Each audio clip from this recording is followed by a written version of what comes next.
global postal model to conduct advanced risk assessment of mail items based on the data that is transmitted in advance. And it's also following the ICAO WCO guidelines on this type of risk assessment. And basically, the goal of this is to analyze the data that is sent before the items are loaded on an aircraft. So this is purely for aviation security purposes. Then on arrival, they conduct another risk assessment, the classical customs risk assessment, to see if they identify counterfeit or safety issues or other types of things that customs would risk assess. And then, of course, there's the fiscal part, but that's not part of the EAD milestones. Of course, the data that is sent in advance can be used to foster the fiscal assessment process and make it more agile and more efficient, but that is not the, let's say, it's not a milestone per se, because it's not security related, and it's not a must-have. It's more of a benefit out of all these exchanges. Then what we see is that the Europeans, they put their ICS2 Plus system into full production on the 1st of October 2021. There have been quite a lot of exchanges between the UPU International Bureau and the European Commission since the 1st of October, because many members, especially the European members, have expressed concern about a too strict application of this Plus system, as it may hamper and hinder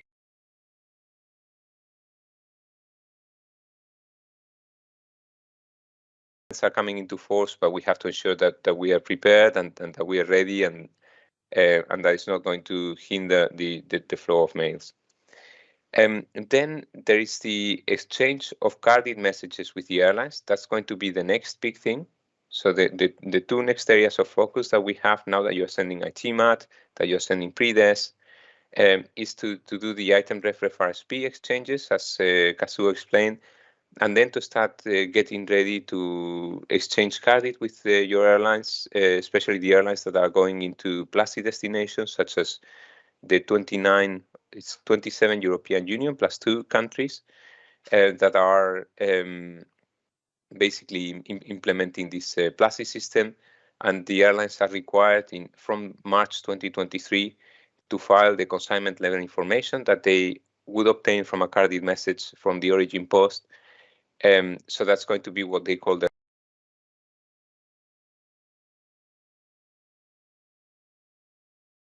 Europe. You will have to be sending a carded message to that airline. And then in IPS 2021, there is a so-called AR flag, applicable regulation flag, that you will be able to populate, indicating to the airline that you have prepared the consignments in compliance with the applicable regulations. So AR stands for applicable regulations, and it's a way of signaling to the airline that you're in full compliance. And then they are planning a third release of this ICS2 system for surface mail, so rail, road, maritime, but that's in 2024, and that's probably not going to affect you that much unless you have any surface route into one of these 29 countries, which is probably unlikely because of the geographical distance. So to keep a long story short, in 2021, we set ourselves the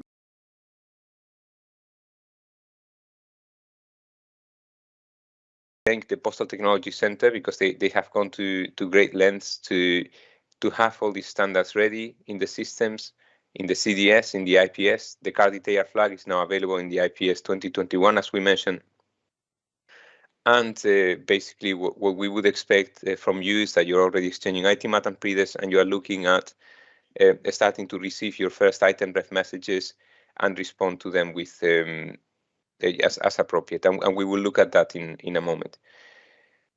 So the next slide is about the UPU Global Postal Model and the 8 flows of this Global Postal Model. The first flow is the Idmat data. This is the declaration data that is sent from the origin post to the destination post. The second flow is the sharing of this customs declaration from the destination post to the destination customs.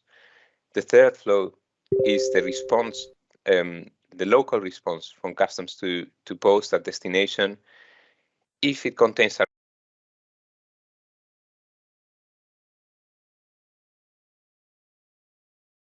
item ref messages can be one of these 4: assessment complete, request for information, request for screening, or do not load. With the standards 4, we are looking at potentially implementing additional codes such as incomplete or error wherever the data set that has been provided, so the Idmat data set, contains errors. So then this would result into an automatic item ref saying your Idmat data was not compliant, and I was not able to do my filing into destination customs, and that's why we're looking at these additional codes. But the basic referrals are the 4 I mentioned. So assessment complete means that destination customs has completed the assessment. Usually this risk assessment is automated, so you should expect to receive this assessment complete item refs within minutes of having sent your Idmat.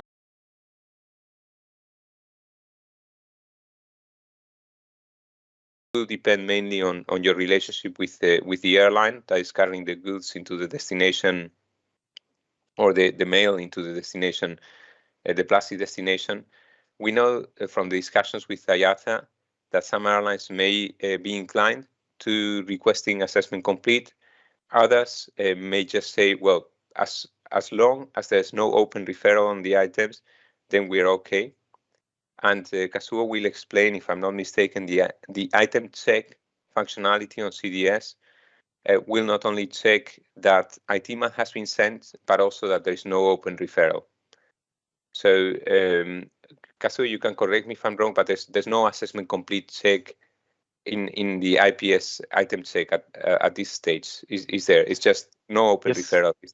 Yes, you're right. Excellent. And I think that's what most airlines are going to want, that there's no open referral.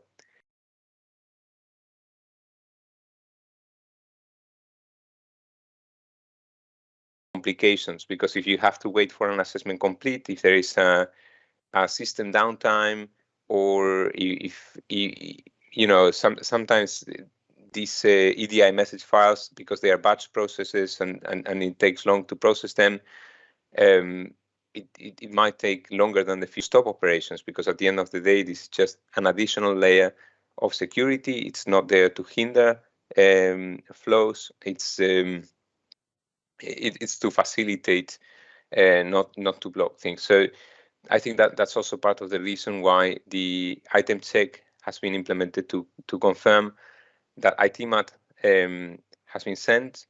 If I'm not wrong, there's also an item check on the pre-des at some stage when closing the consignment or its plan. But well, Kazuo knows this in detail on the IPS front. So what's important is that if you receive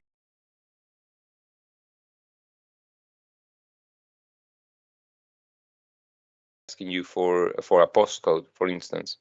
So a postcode is a so-called conditional field in the Idmat messaging standard. It means that if the origin or destination country has a postcode system, it's mandatory. But if the origin or destination country does not have a postcode system, you cannot provide it. So that's why it's conditional. It means that the Idmat standard itself will allow you to send the declaration data without the postcode, but the destination might reject the filing, saying, oh, the address you provided is not complete because you haven't given me the postcode, or the postcode is incomplete, or what have you. So that's why data quality is going to become very, very important. It's going to become also an area of focus in the coming months. And so basically, if you receive that item ref saying, please provide me with a postcode, or please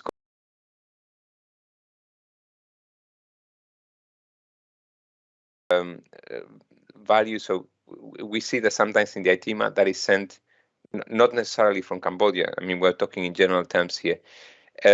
Sometimes there are data quality issues. So instead of a sender name, you see question marks, because maybe the person who was typing could not read the handwritten form, or maybe because the sender didn't provide a proper name.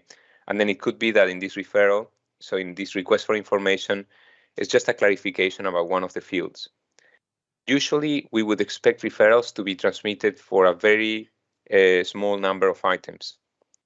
But at the same time, we are realistic and we are aware that data quality is still going to take some time. There's the compliance project that is going on, but it's still going to take some time. So although we are expecting referrals to be relatively small in number, we are aware that this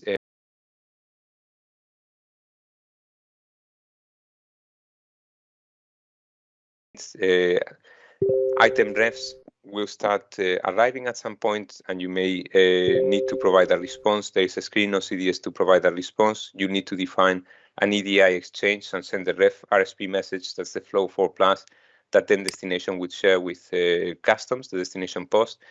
And then an assessment complete message will follow every referral. So that's also part of the flow.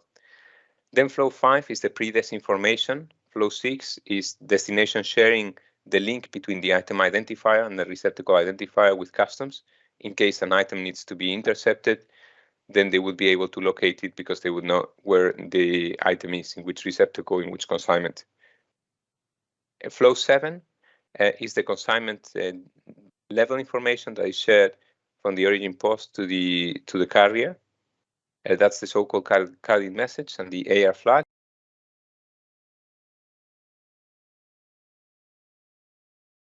Why it's indicated with a 7+. Finally, flow 8 is the manifest information that the airline will share with destination customs. Now, I'd just like to touch base on the on your national roadmap. I would like to also thank you for having gone through this exercise with Aisha. Rather than me speaking all the time, I would like you to raise your hand and interrupt me at any point to ask me any questions. I'm just going to quickly go through this. So this roadmap is divided in 3 pillars. The first pillar is data capture. The second pillar is data transmission. And the third pillar is data compliance. The data capture pillar, normally it's the first step. That's why we indicated most of the dates in 2021.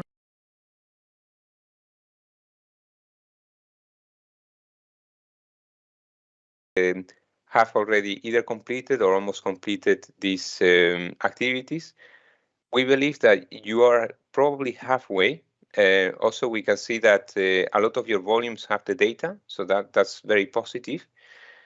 And here we see that you are having some difficulties with data sharing agreements.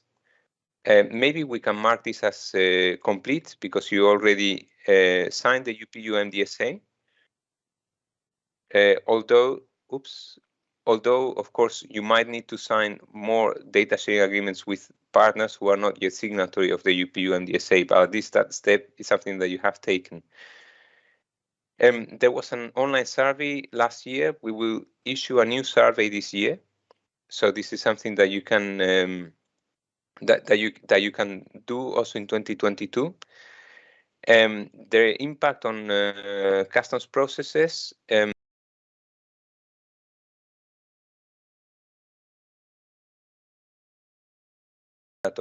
But of course, we understand that if you are exchanging data and sending data and receiving data, you might also be able to share it with your customs to improve the national processes. For each of these action items, so we have numbered them.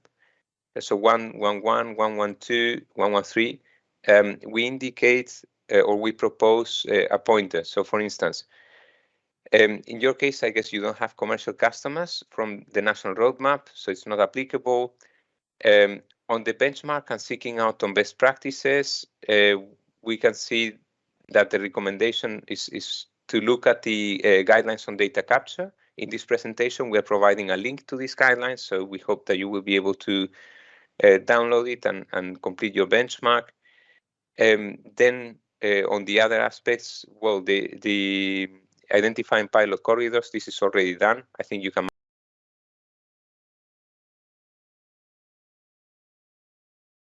something that you need to test out. That would be complete. Then in terms of the MDSA, that's done. The agreements with the airlines, so that's something that our colleague Jan can help you with. There's the IATA UPU framework for a service agreement. The next item is the Eid Companion Entries. This is something that we require from all members. If you can follow up with us, sending us an email to customs@upu.int. And then, as I mentioned, for the national assessment on post-customs exchanges and setting up the interface, I believe there's already a project that is also being set for this purpose. What you can do is to first analyze the potential use of data to improve and speed up customs, and then use the joint WCO UPU guidelines on EID to see how you can adopt that. And these are the links to all those guidelines that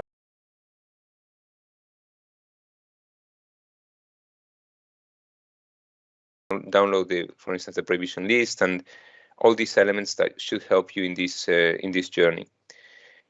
Then here we also have this a screenshot of the Asicuda declaration module. So I'm not sure if your customs are using Asicuda or a local system, but in any case, we have a messaging standard with the WCO called CAS-ITEM CAS-RSP. It's a standard messaging interface, or it's a standard for exchanging the declaration data and responses from customs, and it's something you will be able to implement. The third item in this first pillar was to assess the impact on post office processes. So to check whether you make a mobile app available to your customers for direct download on their mobile phones, or to put it maybe on tablets around the office or the post office, like in this case in Guyana.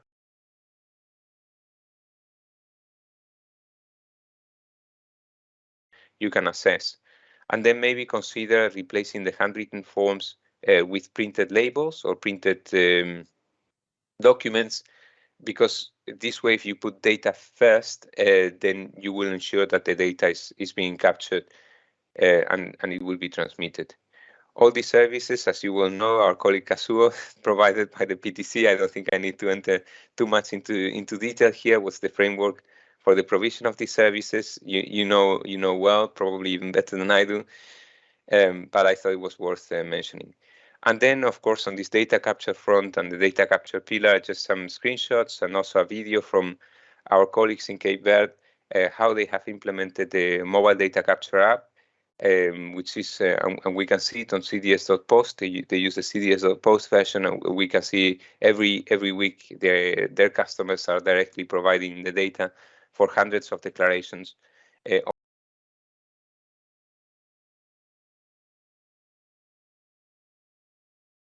to their mobile phones, and they come away from these handwritten forms. We also have a screenshot of the mobile app deployed in Bosnia, I believe, and also in Guyana, as I was mentioning before. Here below, we have pictures of kiosks in Gibraltar and in Togo. So you can see that really this is taking off at the post office level, all these different systems and processes. Then it's important to assess the impact on office of exchange processes, ensuring that every item is scanned into the receptacle, especially the small packets. It's not easy for those. So, for instance, for the untracked UA to use SED where you don't have the MSCVT, you need to do 2 scans, in fact. And I think this is something that Kazuo can explain. You first need to scan the item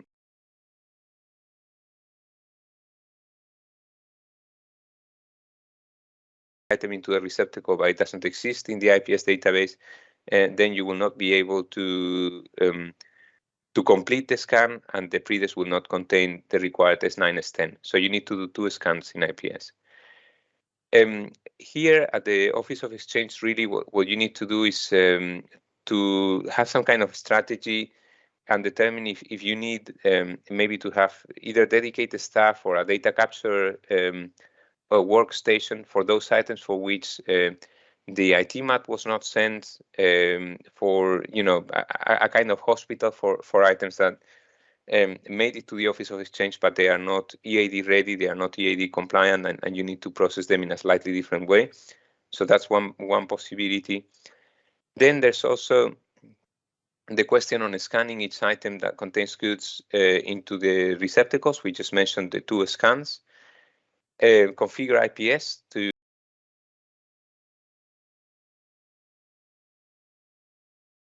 9 European countries, so it's 27 European Union plus Switzerland and Norway, and then configure the AR flag in IPS 2021. Then, of course, your IT platform, I think that's more of a discussion with Kazuo, is the second block of the first pillar and the first block of the second pillar. But I believe that this is also the reason why you're meeting with Kazuo today. So we are moving into the data transmission part. So sorry, just a second. I just need one moment. Sorry.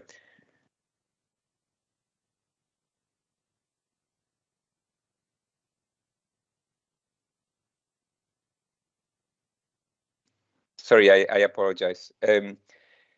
So in this data transmission part, we can see that your exchanges have improved. They are very much in line with the average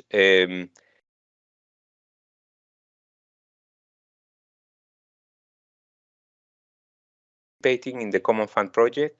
135 have already started sending Idmat. This is 89 more than when the project started. And the average is, in fact, it's 73%, and you are at 72%. So you're just on average. That's quite good. You also have to monitor that you're exchanging pre-DES tests. We recommend also that you start sending pre-con RESCON messages also to destination partner posts, because this will help you improve your transport. And our colleague Jan will explain why this is important. So the pre-DES, pre-con, and carded block. And then to monitor your Idmat exchanges, we recommend that you use the QCS Mail Big Data platform. So the HQCS allows you to monitor your Idmat message transmissions. There is also the compliance project, and we will be talking a little bit more about that in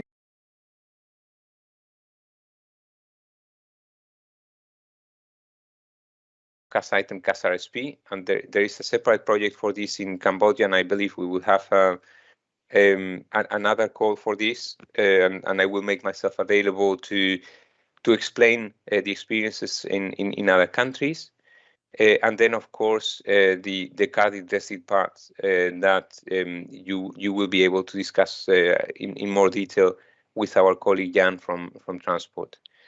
Now coming into the actual referral messages, there is this UPU position paper on flows 3 and 4 of the global postal model. We are reviewing the implementation dates of the referral messages because, yes, the system was in full production from the 1st of October, but we're not yet receiving the item ref messages at origin. The EDI network still need to connect the gateways, I presume. So, for instance, from the EXS to post,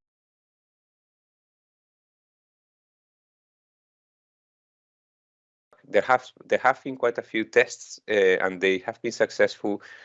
The important part is that you might receive a request for information, and the possible outcomes of this request for information could be you find the piece of information requested, so you respond saying, well, this is the information you're asking for, or you cannot find it because you cannot locate the customer, the sender of the item, and you just respond, sorry, I cannot find that information, but I'm still going to dispatch the item. That's the second possibility. The third possibility is, for instance, if you cannot find it and it's an essential piece of information like the addressee name where the data provided is unknown or question marks, so that item is not even going to be delivered. So you just respond saying, well, I'm canceling the export. There's no point dispatching this item internationally because it's not going to reach its destination anyway, and customs will not be able to customs clear it. So those are the 3 possible treatments of a request for information.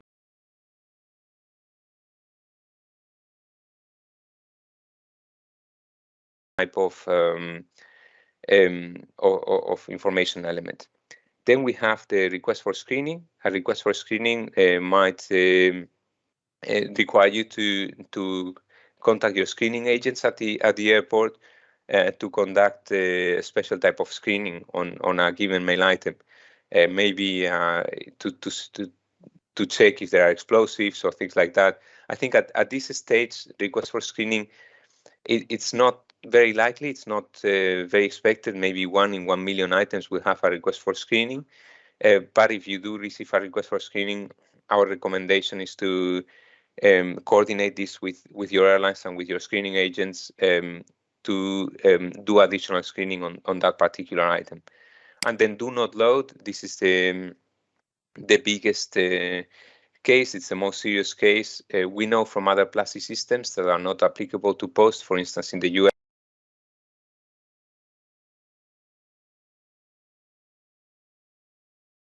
5 years of operation, they haven't sent a single do not load message.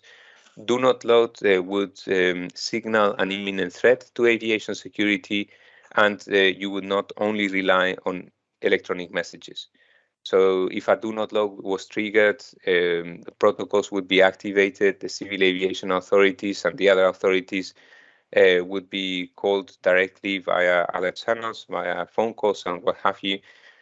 So you would be alerted much sooner than the time it takes for an EDI message to travel through the EDI networks.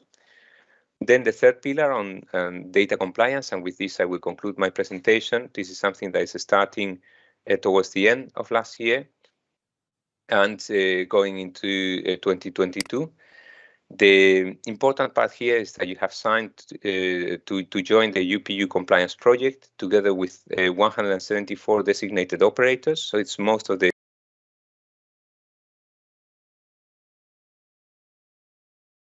compliance dashboard. What we request you to do is to check that your indicators are correct, to check that you're not making any inadvertent mistake, and then to follow up with our compliance program if you have any questions on any of the particular indicators.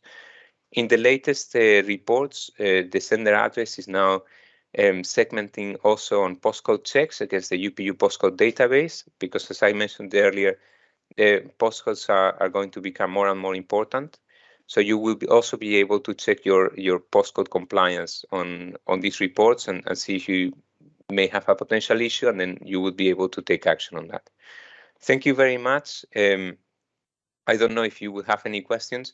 I have to excuse myself because I had something else planned and I need to leave shortly now.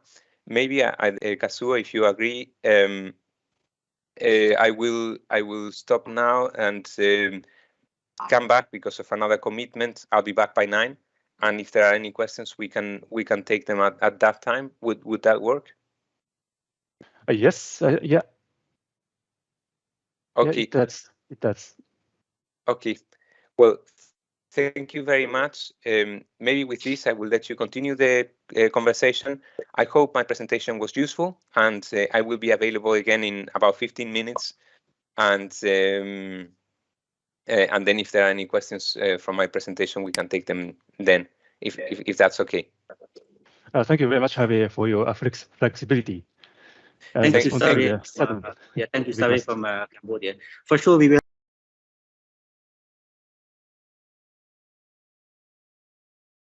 Different meetings.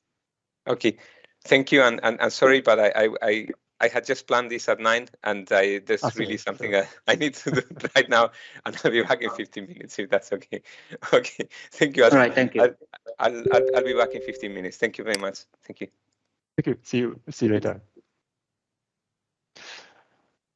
Okay, I start my presentation. I'll share my screen and okay. I forgot to ask you if you allow me to record this session by in video. Please go ahead. Please go ahead. Okay. I start recording. Then you can review the video afterwards. Okay, I started. Then I share my screen.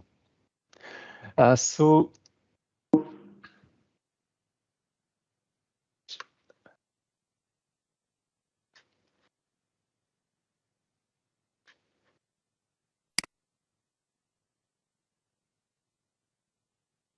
Just a moment. I will check my screen first. Okay. Okay, recording was started. I'm sharing my screen. Do you see my screen? Yes, we see your screen. Okay, great. Thank you. The first thing I want to present to you is the main features CDS 2021 and other CDS newer version brought. So among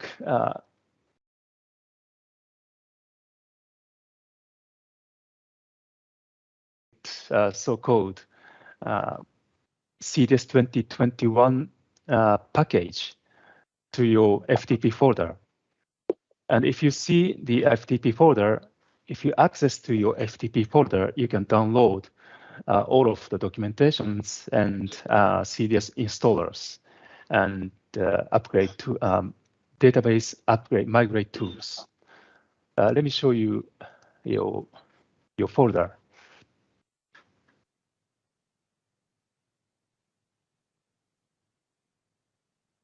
Just a moment, please.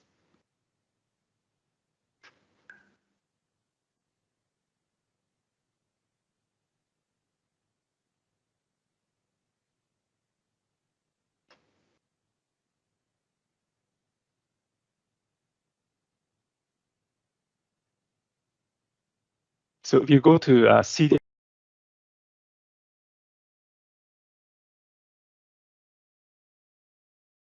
2021, and you have CDS 2021 Service Pack 2. And I believe that you have migrated to this version. And if you defrost the zip folder, you will see documentation. And in the documentation, you have release notes. In the release notes, it lists all of the changes brought by each version of the CDS.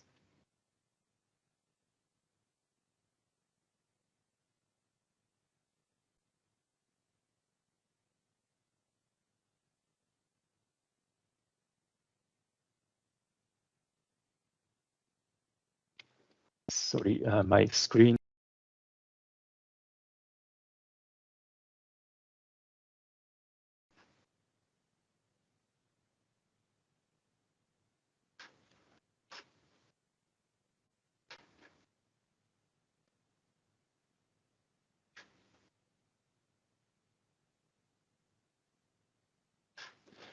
Maybe I'll change sharing screen option. I will share my entire screen. I think it's much better. Doesn't change. Anyway.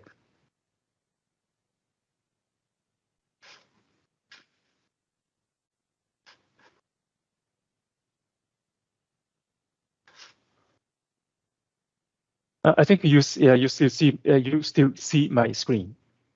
Let me continue. Yeah, we still can see your screen. Okay, great.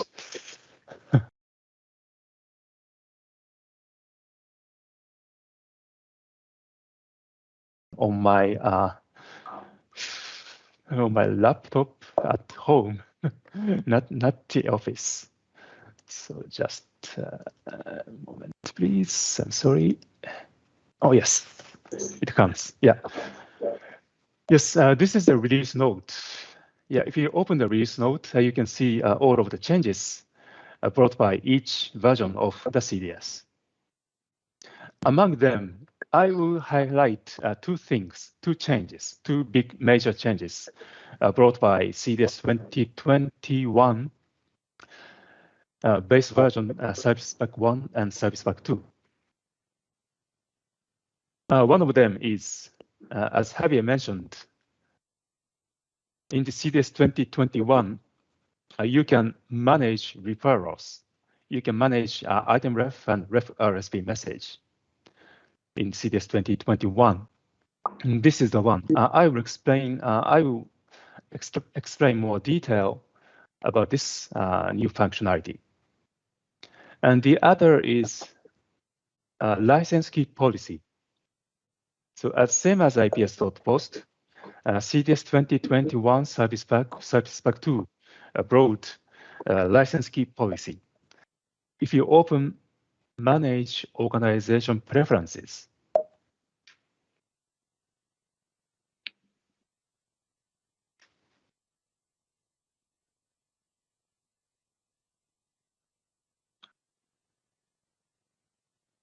I installed this CDS as Albania, and I install IPS as Albania as well.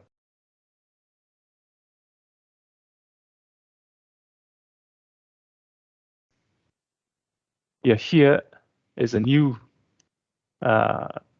field, CDS license key.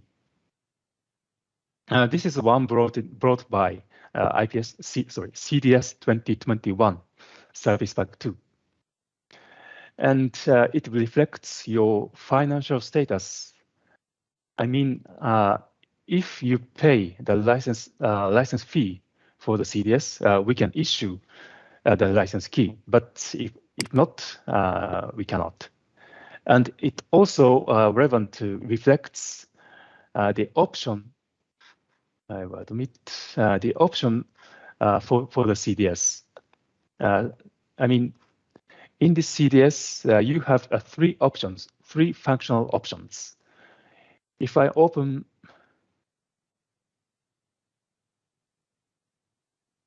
the schedule of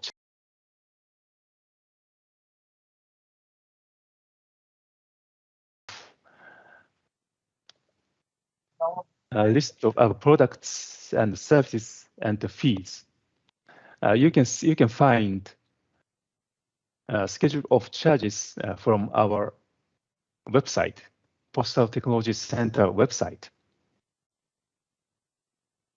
And if you go to scroll down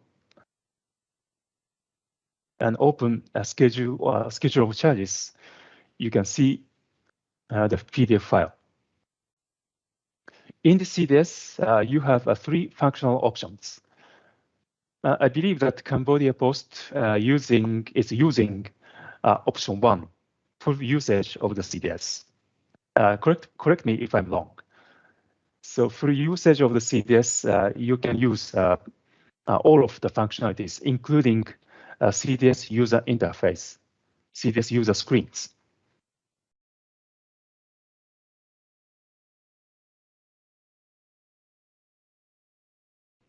As a background.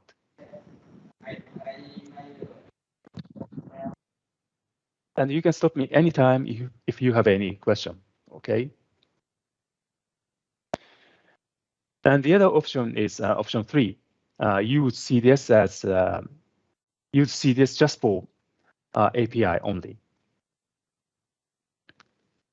And the license key is reflecting financial status and the CDS option you take.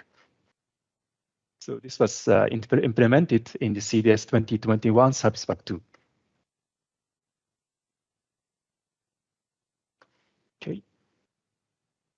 If you don't have any question for new features brought by newer version of the CDS, I'm going to the next topic, which is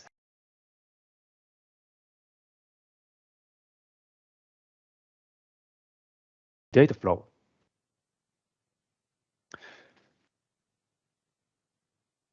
So you in your CDS 2021, you have already seen manage two new screens. They are manage pending referrals and view responded referrals.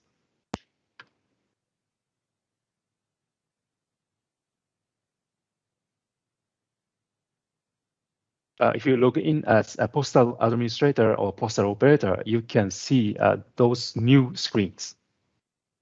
Okay. As Javier mentioned, you don't have to send item ref message from Cambodia to other countries. You will receive item ref message from European Union countries, European Union designated operators.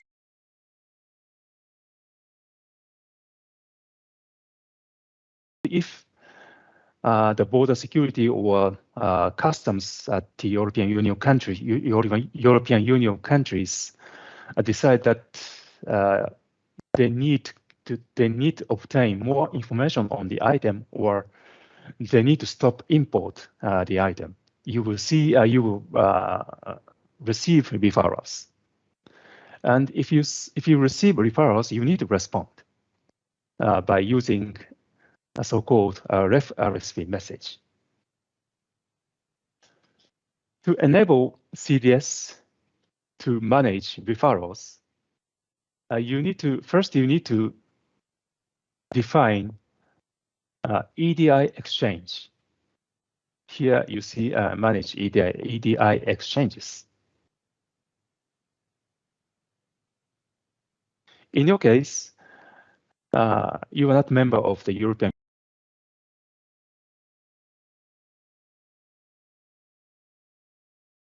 item ref message from the European Union. You may receive item ref message from European Union countries, European Union postal operators.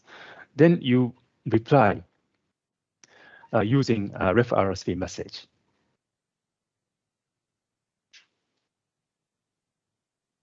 To configure EDI partners for EDI exchanges for referrals, you can click Add, and then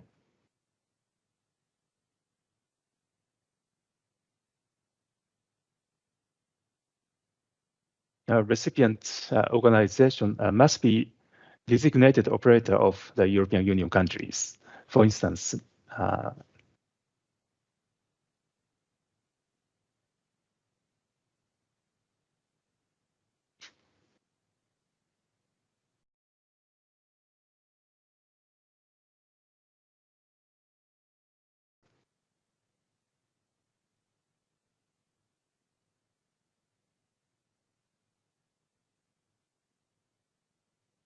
I think you have already known that, but ref RSV referral is exchanged between the postal operators, so that sender organization and the recipient organization must be postal organizations, not customs.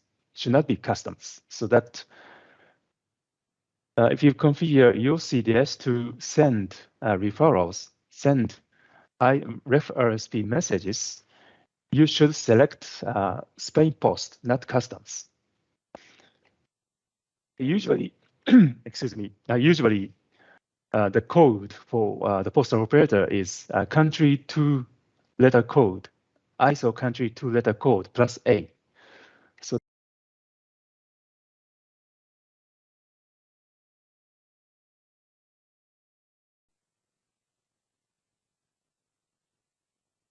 and sender address and recipient EDI address are the same as addresses for Idmat message.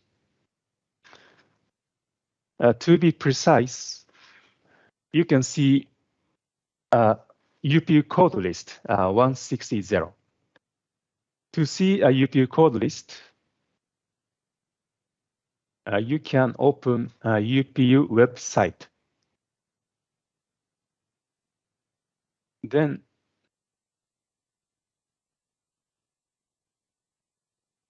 you can go to Postal Solutions. Once you go to Open Postal Solutions, you have standards. On the left-hand side, you have SCMS, Standard Code List Management System.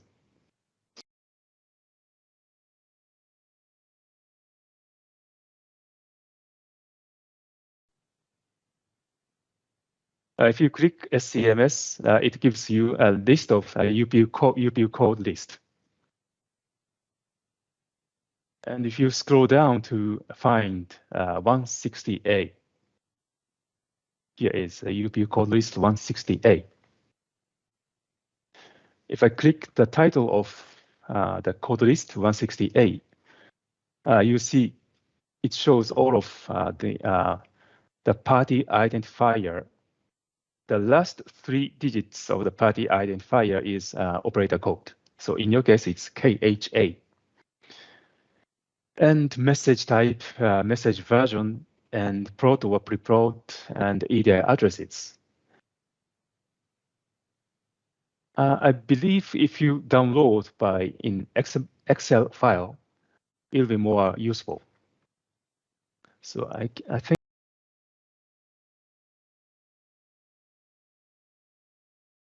I have downloaded yesterday. Let me check if I have. Okay, yes. This is the one I downloaded yesterday. You can download to as an Excel file, and you can just put a filter on it.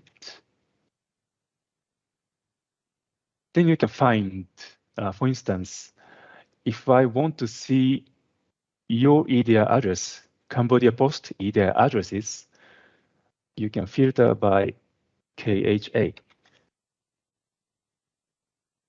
And it shows EDI addresses just relevant to Cambodia Post. And in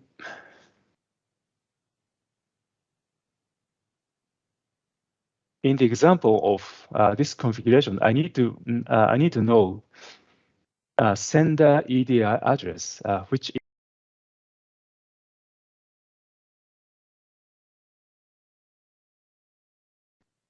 so I will go to the code list. I magnify it a little bit.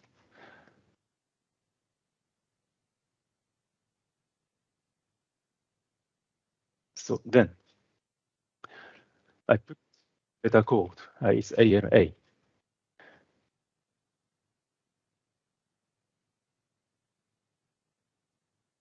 So as I told you earlier, the EDI address to handle referral is the same as EDI address for Idmat message, so that you can use 501 mailbox.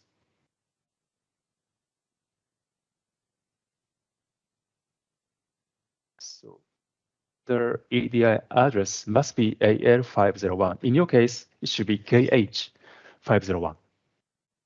And the recipient EDI address, yeah, normally it should be ES501, but to be precise, I go back to the list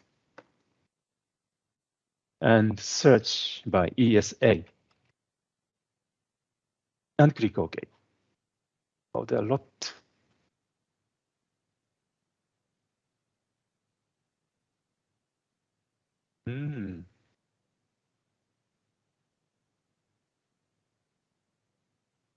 I see.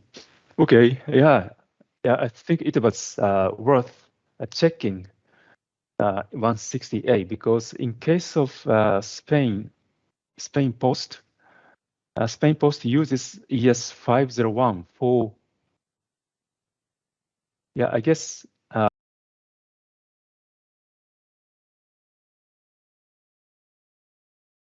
use ES503. So you will need to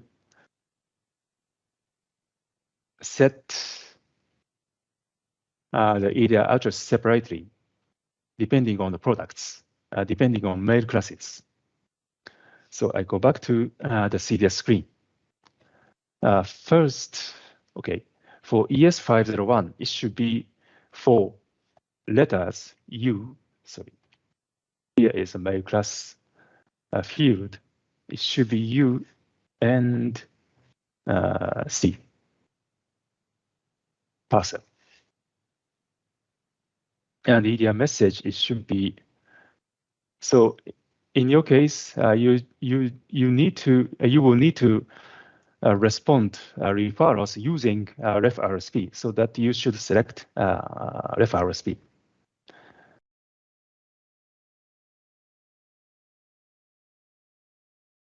Reference number is kind of ID identifier between the link, so that ref RSP message from AL501 to ES501 will be starting from 1 and increment automatically. So the next message, next reference number will be 2. It will increment automatically and store. I think this is just Albanian. Yeah, I guess this is not a general warning message. Something wrong with configuration or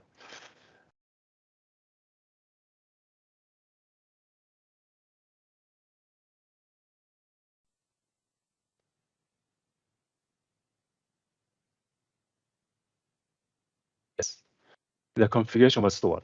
The message was a bit scary, but the configuration was stored. And the next step is I will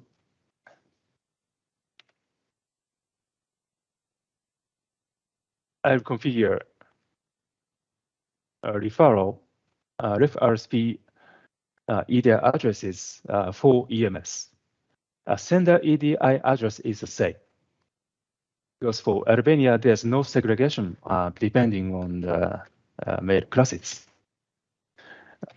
For Spain Post, they use a different mail EDI address, and this address is only for the EMS.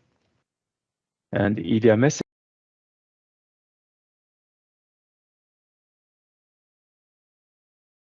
automatically. So again, scary message is scary, but I believe the configuration is stored.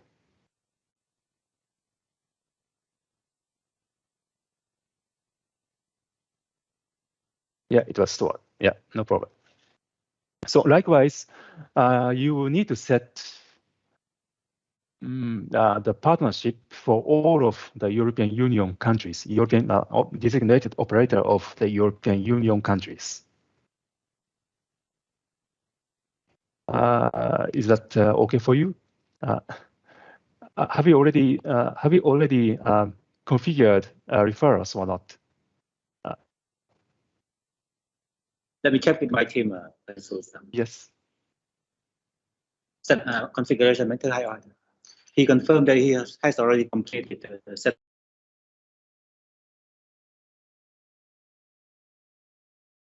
To the referrals, if you receive referrals from designated operator in European Union countries. Okay, once you configure CDS to exchange referrals, you can check every day, manage pending referrals. So in this case, this database doesn't receive any referrals.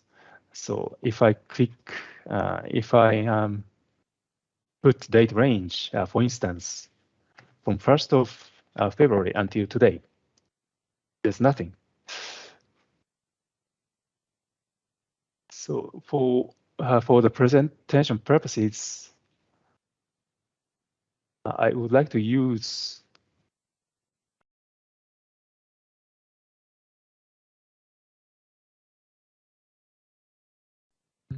again. I need to go to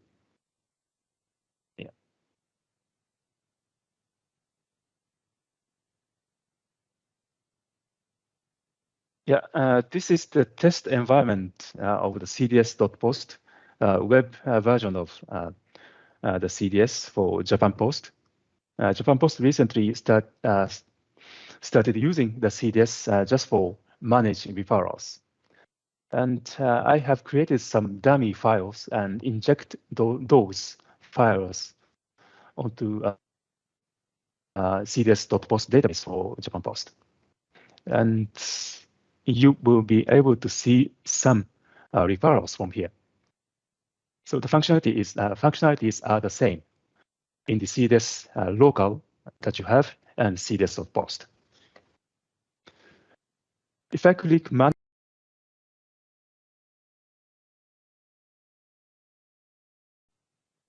Japan Post is outside of the European Union, so that they might receive some item ref message if the customs in the European Union need more information or would like to stop import the item from Japan Post. So there are three filters: the mail direction and customs decision. You can leave it as blank, and date range. If I remember correctly, I started testing last July, if I remember correctly. So I put date range from July last year until today.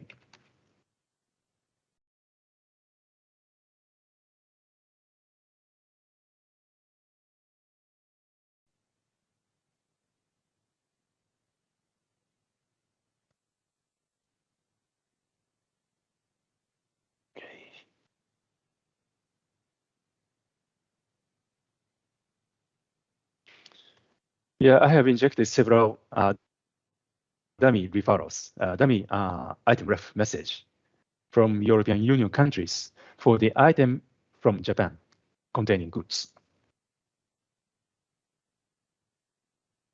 So in the list, you can see item ID and destination country and event date. I guess it was date that you receive item ref message and custom decision and the reason name, decision reason name. So assessment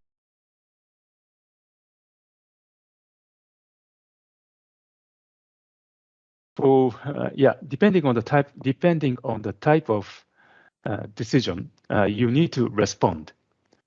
For instance, request for information.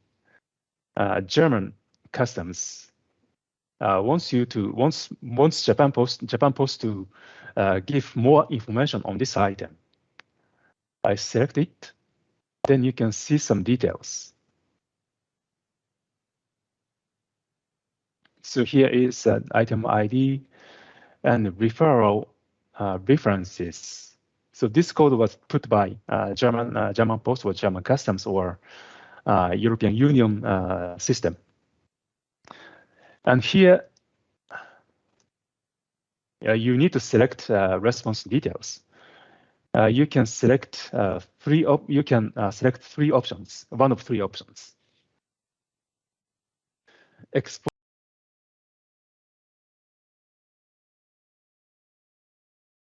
information referral speed data provided, or requested information cannot be provided. You need to select one of them. So I select requested information referral speed data provided.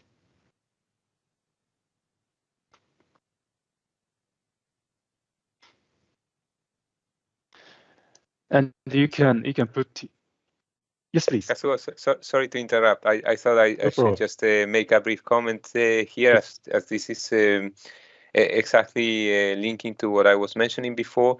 When you receive a request for information, there are really those three possible actions.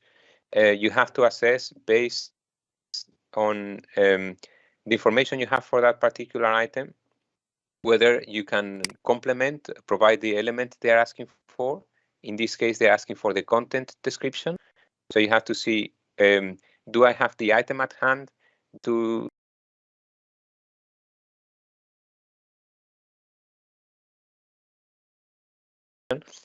And then if you can, then you can provide the response saying, oh, well, this is the detailed content description you were asking for. Or you can evaluate yourself well, the content description provided seems to be good enough. So I don't see where the problem is. And then just reply saying, sorry, but I cannot provide the requested information. And that means that you're still going to be dispatching the item. Or the other option is if the content description that had originally been provided by the sender is just question marks or something generic like miscellaneous or unknown, or if the content description that was initially provided is clearly poor quality and it doesn't say anything about what's inside the item, and there's no way for you to obtain that information, then you would select export.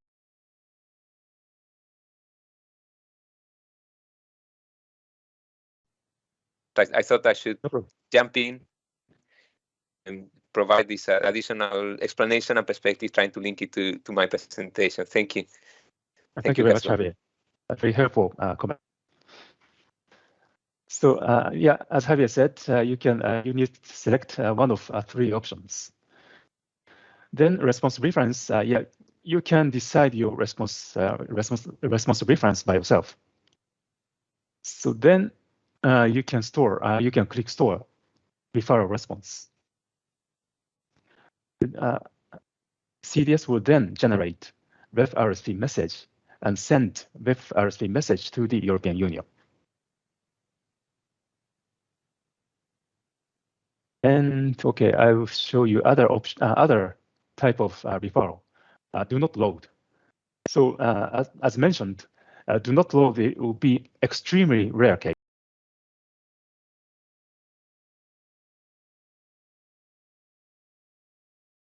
There are only one option. Export cancelled, and then you can respond. Yes, Javier, please. Yes, yeah. It's not so urgent to reply to the message in case of a do not load as to react to the alert, because a do not load is really an alert. There is something very serious there. It's an extremely rare case, as we mentioned before. It's very unlikely that you will be receiving do not load messages. If you do see one, please make sure you contact your authorities, because that would be something serious. And maybe it's due to an error in the system. So that's how we would see it. So do not load. The only possible outcome is they know for sure there is a big problem in that item, a security problem, and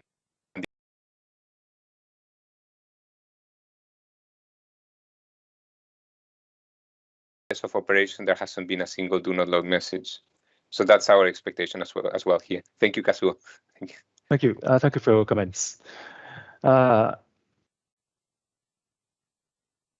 have a question to Cambodia Post. You have already configured your CDS to manage referrals, so that if you receive item ref, you can see item ref message on your screen. So if you just select received and put some data range and click search, you'll be able to see item ref message if you receive item ref message. Is it possible for you to check it during the session? Yeah, I'm asking my colleague to check now. Thank you. Because yeah, I'm checking it with my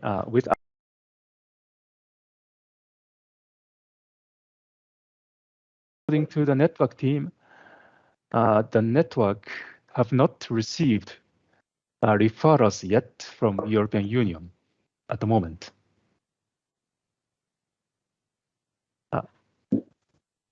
Javier, you want to make some comment? Sorry, that was my hand from before. I didn't bring it down. Okay. Yeah, I apologize. Thank you.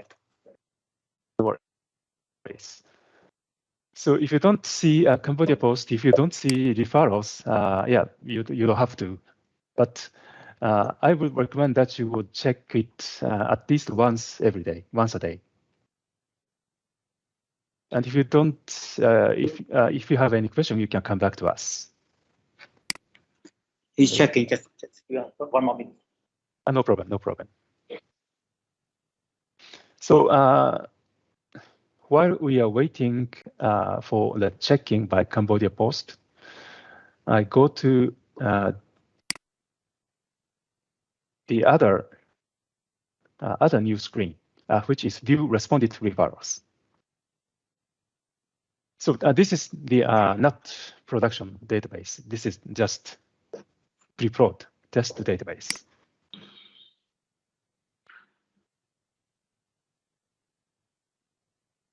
So Japan Post have tested several referrals using this environment, and it should have some responded referrals.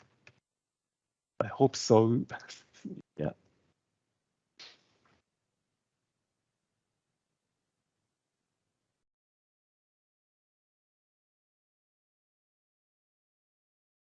So this screen is just review. Just review the referrals you have responded. So if I select one of them, parcel from Japan to Germany, and the custom decision was additional screen needed.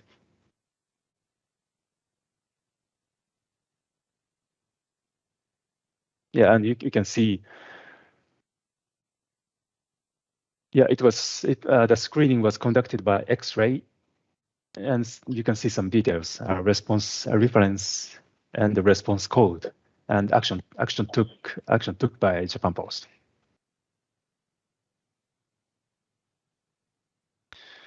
And requested for information, you can also see. Yeah, it's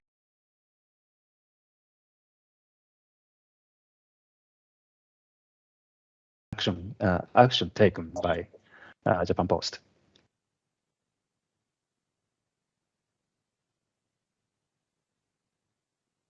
So again, this is just a test environment. This is not a real one.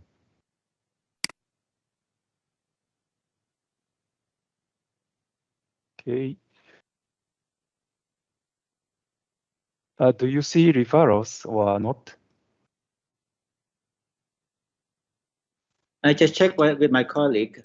They said they have completed the setup and build of the CDS 2021, but they are now in the process of moving it into the cloud. So as a result, they do not currently use 2021 CDS as they are still moving it into the cloud, and they are using it for the time being CDS 2020. I see. Okay. So you mean you are moving to a CDS cloud?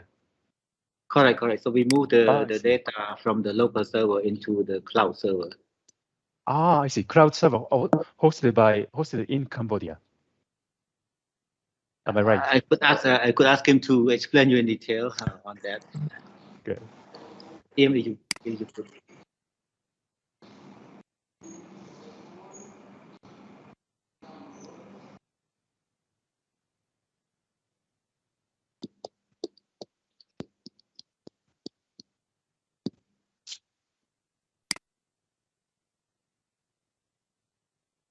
Okay, while you are checking if you receive referrals,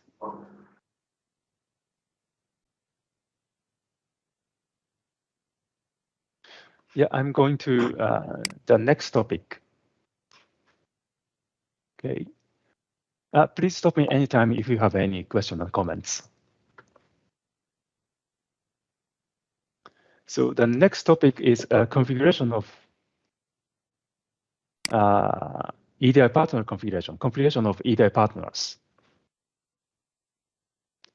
I put username and password ALA PTC.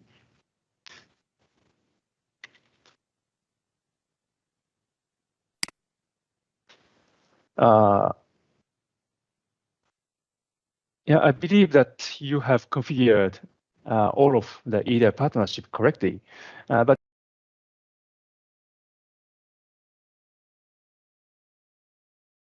us. So I have created some mistake here. For instance, this one. Okay, I highlight everything. This one is a very common mistake. A recipient organization of the Idmat message should be postal organization, so that normally it should be a country code, ISO two-letter country code plus A. Again, to be precise, I would recommend that you would check code list 160A. You can download it from UPU website.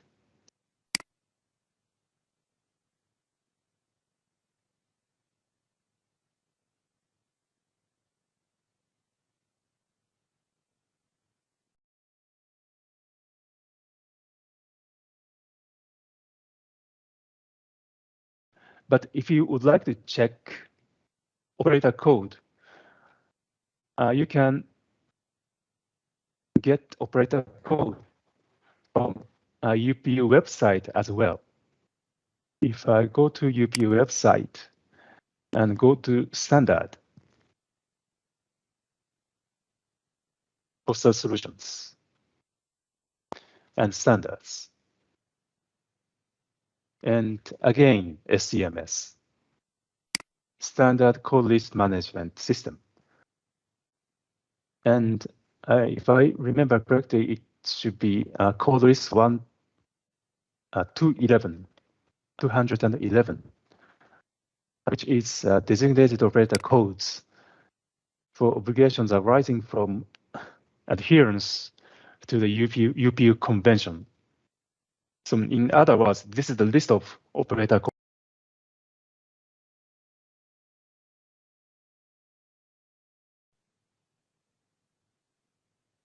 And you can download it in Excel file. Yeah, I have downloaded last year. It was quite old. Maybe it's worth downloading the new one.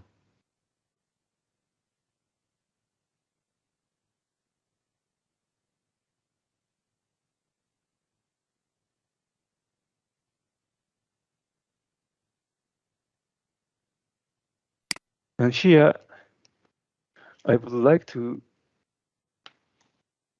check the operator code belonging to the country AQ. I don't think of country AQ, but yeah, let me check. Here is UPU member country code. I can filter them, and put AQ. I guess there's no. Okay, so that, yeah, we don't have to send the item to AQ. Let me go to the detail. AQ is Antarctica customs. I don't know if continent Antarctica has customs or not, but I confirm there are no official customs in Antarctica. Yeah, I think so too. Yeah. Thank you for the confirmation. Yeah, I'll delete this.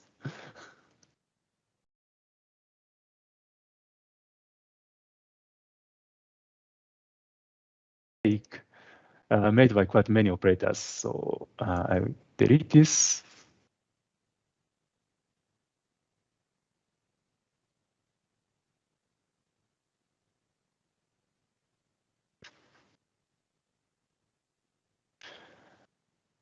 Yeah, for sure.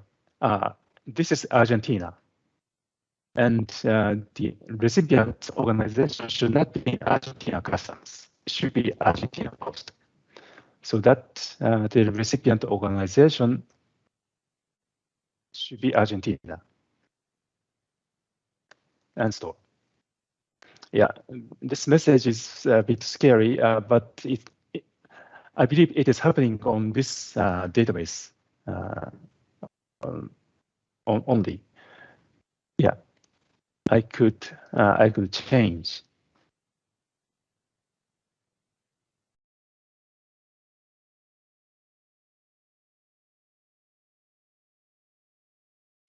American Samoa, yeah. American Samoa doesn't have designated operator, so that we don't have to send customs Idmat message to this one. Okay.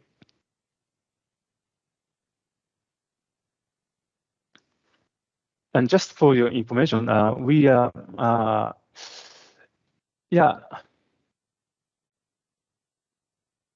configuring either partners in the CDS is it quite big job. So that we are planning to implement CDS, newer version of CDS to refer reference data and make this screen like IPS. So as you know, in the IPS,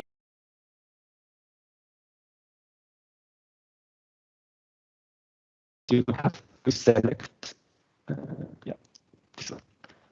You don't have to set. You don't have to enter EDI addresses, but you just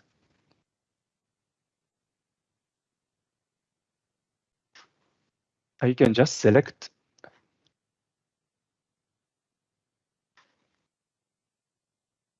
the destination country, destination post, and tick the EDI message type.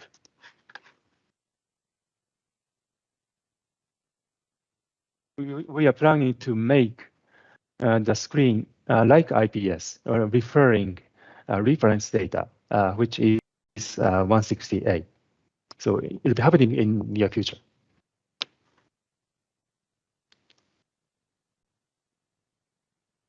Okay, do you have any questions so far?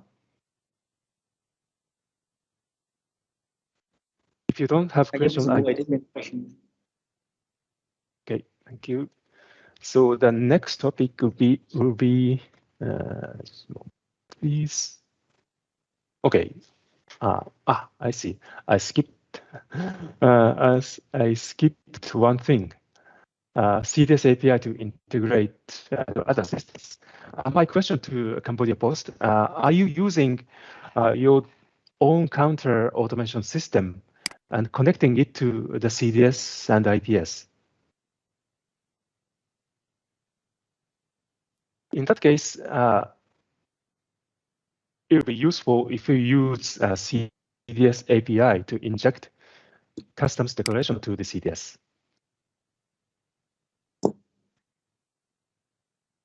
Did you raise a question to me, Kaito-san? Sorry, I was. Yes. That's okay. I was talking with my colleague over there. Yeah. Yes, I asked that. Does Cambodia Post use your own counter automation system and connecting to CDS and IPS?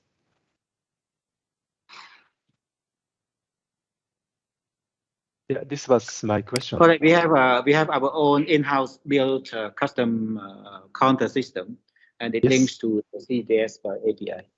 I see.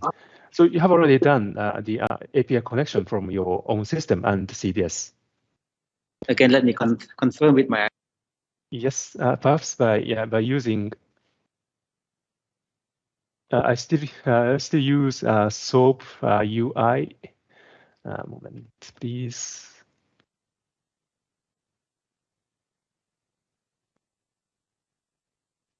Yeah, most likely you are using.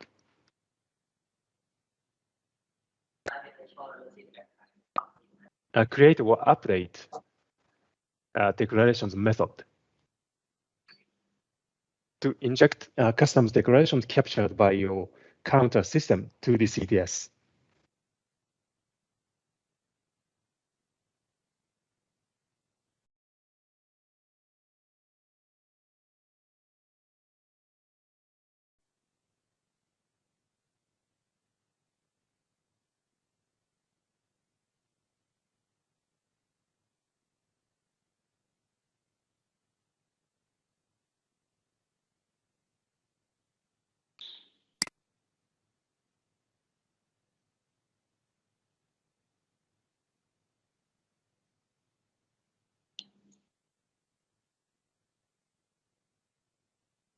And if you use this method, create, or update declarations method, and there's no problem, I can go further.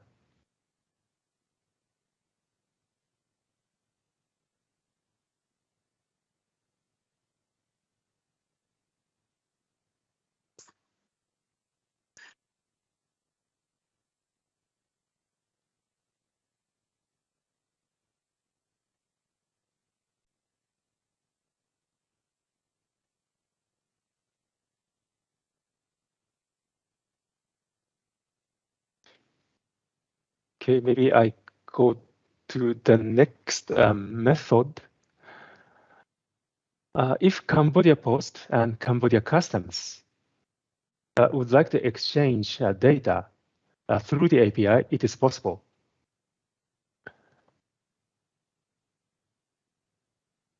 When Cambodia Post give data to Cambodia Customs through the API, there are several ways.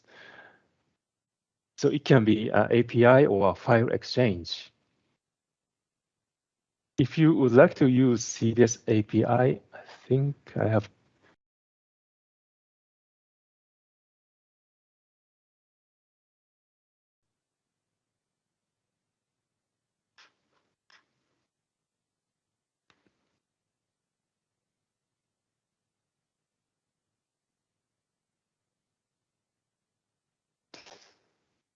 Okay, anyway.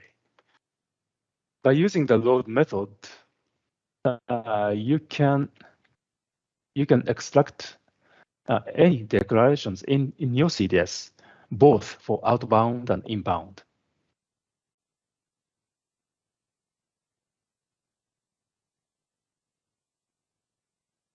So for instance, if I would like to load, if I would like to fetch inbound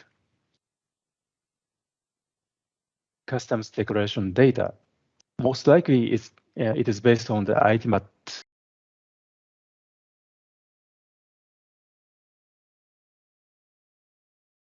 method.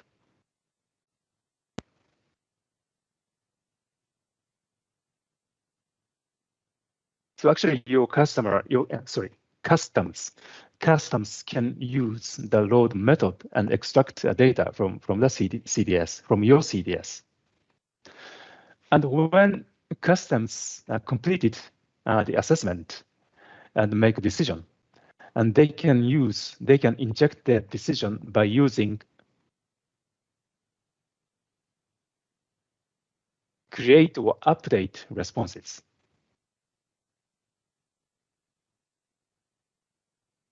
So using API between Cambodia Post and Cambodia Customs is one of the options. The other option is perhaps using a file exchange, CAS item and CAS response.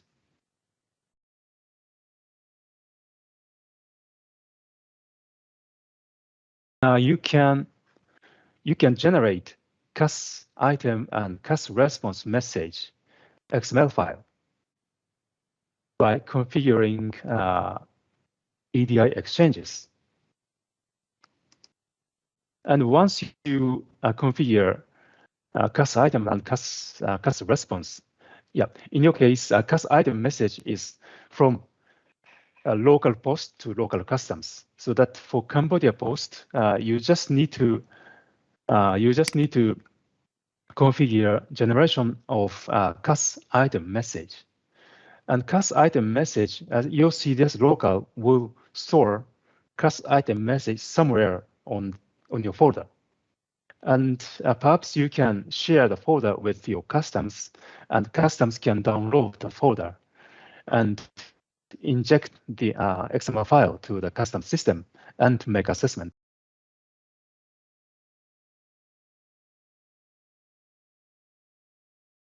Custom system can generate a CAS response message.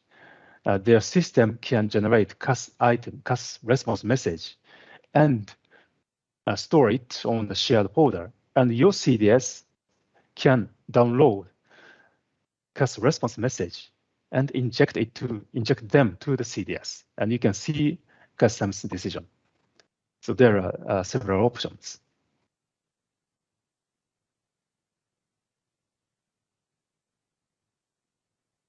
Do you have any comments and the questions so far? Let us discuss a little bit with our colleague. Okay. Yeah. Yes. Okay. We maybe. I'm checking around whether they have any question or comment. Okay.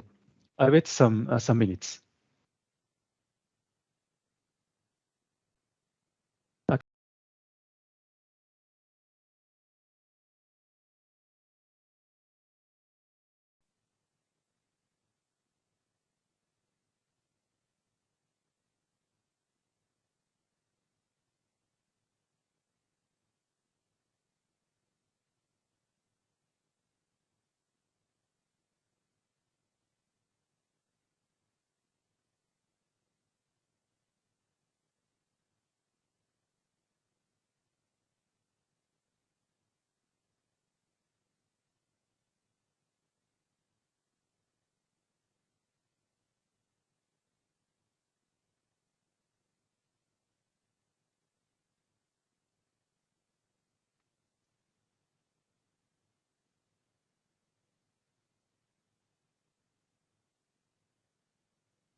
So-san, sorry.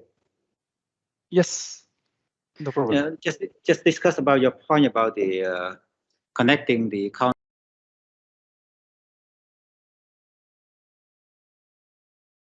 The CDS. Yes, we are now with the CDS 2021, but since we are in the process of pushing it into the cloud, they have not used it yet. So they are currently still using the CDS 2020, and they have not done the configuration of connecting the counter system to the CDS yet. But the current system that they have with the CDS 2020 is the configuration is in a way that when they receive the item at the counter, there's a tool that they can push and transmit the data to the system. Yes.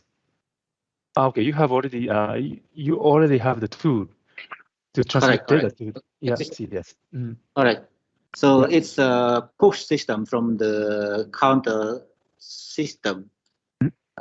They confirm with me it is not an API, but I think we have to find a way to check and.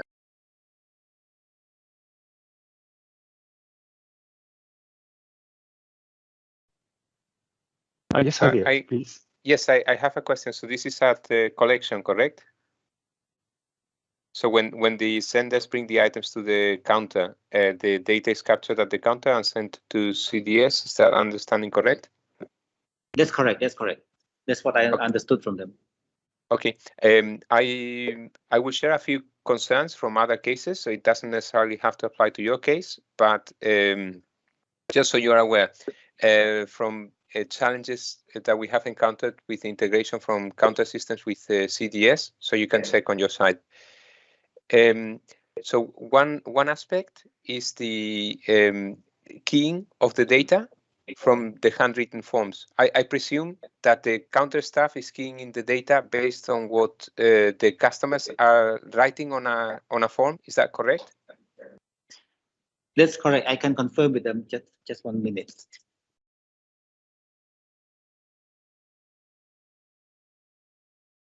Nhiều to say are you there? Mà ta nhiều to say address dương quay để tam lên tới. That's correct. Okay, are the declarations provided in English, or what language is used for the declarations? So, for instance, the content descriptions example that Kazuo was providing. English only. Okay, so you only accept English and you're only putting the description in English. How about Correct. the addresses, both the sender address and the recipient address? Is the sender address provided in local language, or is it how is it captured in your counter system? Bây giờ với addressនៅក្នុង system យើងវាយជាអង់គ្លេសទាំងអស់ទៅ all in English. Okay. Do you have a way of checking postal codes? Is postal code is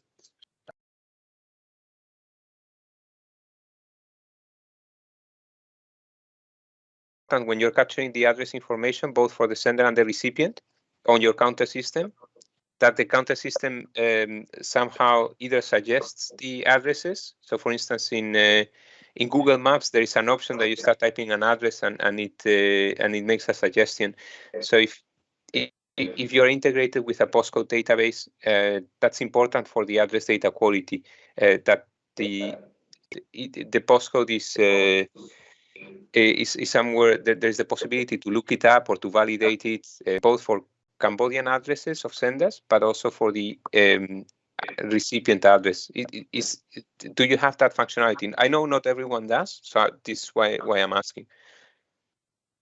Yeah, let me confirm with them again. Okay. Just one second.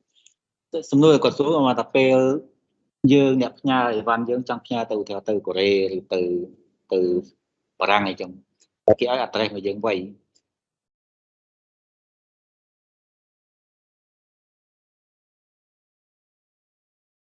អត់មានទេណាមិនតែយើងវាយមកថា zip code វាទៀតពិតតែលេខ 1200 ឧទាហរណ៍បើយើងវាយ 1300 គេវាយចូលបានដែរអត់អីទេវាមានកន្លែងណាដែលថាពេលយើងវាយ address ទៅវាទៅចេញអាកូដនៅអូតូម៉ាទិកមកឲ្យយើង pick អត់មាន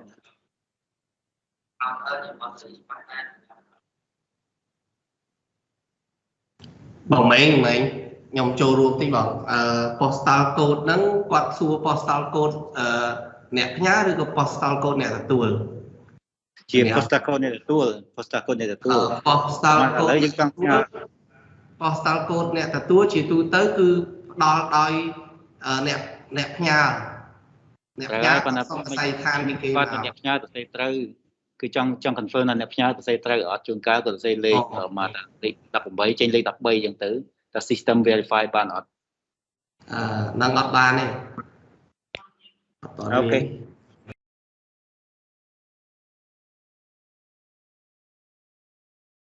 confirm from my colleague, the operator and IT, there is no way to confirm the zip code of the receiver with the current system. But you are checking the zip code of the sender. So at least the postal code of the sender, is that something you are checking in your system? No, both sender and receiver from our system, we cannot check and confirm it. We only input based on the what is declaration. Okay. Okay, so it's something that it's going to become more and more important. I know that customs are using it for risk assessment, also for security risk assessment, and unfortunately, it is a conditional element as defined in the Idmat message standard. And I know that it's very problematic for a lot of designated operators. So I see that as one of our potential challenges. That's why I would like you to look into a solution.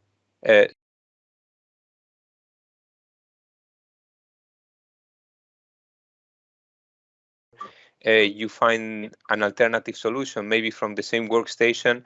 You can look up the postcode provided by the customer on a web browser or on some other external system, but to somehow enforce the provision of postcodes both for the sender and the recipient, because these are really going to become important in the customs processes. So I want to avoid that you receive a lot of item ref messages just asking you for postcodes, because that is going to be a big disruption. So that's why we're anticipating that, and we are trying to advise you to seek for solutions. So that's our advice for postcodes. And one last element. Sorry, it's really complex, all this data capture stuff. The tariff codes. I presume that you only capture the tariff code if provided by the customer in the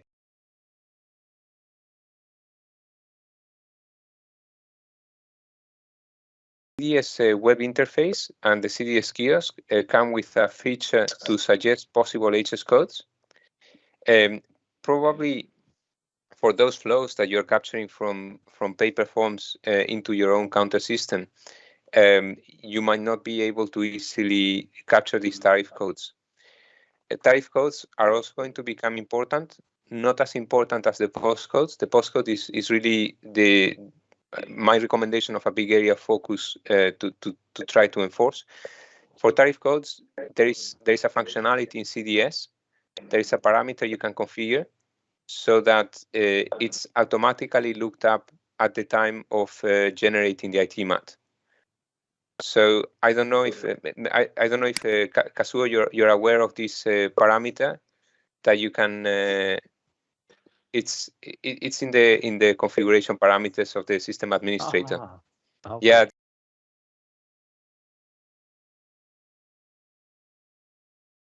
These are things we did 10 years ago. We were anticipating problems. So not in the functions, but in the parameters. Manage system configurations, I guess. Probably. So there's one for automatic HS lookup. I don't know the exact name, but Sylvia will be able to give it to you. I think this is something that we need to activate for everyone. Okay. And it's perform lookup on declaration auto transfer. It's outbound OTB. OTB. Okay. It's probably actually perform HS lookup on declaration HS code. It might be the following one. It might be the for this one, following one.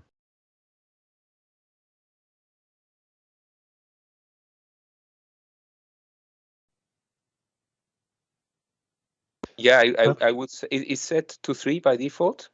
Mm-hmm. It's this is not invalid, I guess. 3 is perfect because it's doing it for inbound and outbound. Okay. So if it was 3, what was it? 3 by default?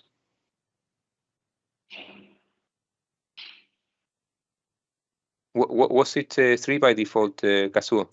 Yeah. I don't know. Yes. Okay. Yes. I think yeah. Then it was 3 by default. Yeah, I guess. Oh, so. Then that's perfect. Then that's perfect. Because I didn't change anything. Okay, that's perfect. The only thing is for this to work, that the tariff code is looked up, the content description needs to be good. It needs to be extensive. So I understand that maybe postal staff at the counter, they might not be fluent in English, and they are just typing whatever.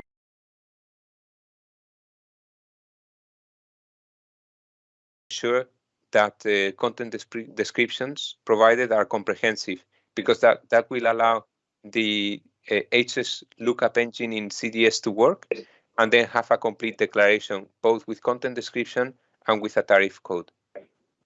So that's my advice. So sorry to be jumping in like this, Kazuo. I just thought it was important to bring up these topics. Thank you very much. Thank you. Yeah, very welcome. Okay, thank you.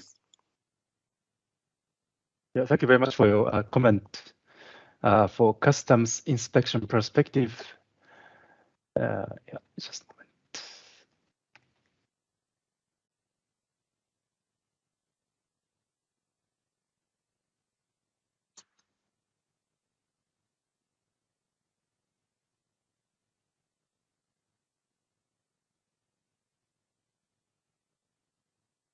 Okay, if you have any questions, comments,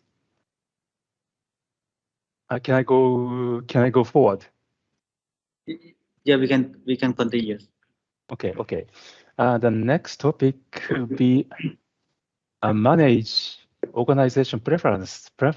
But I have touched the changes in manage organization preferences, which is CDS license key.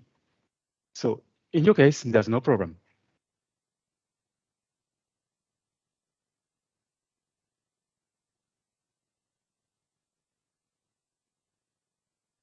Okay, and in some cases, here your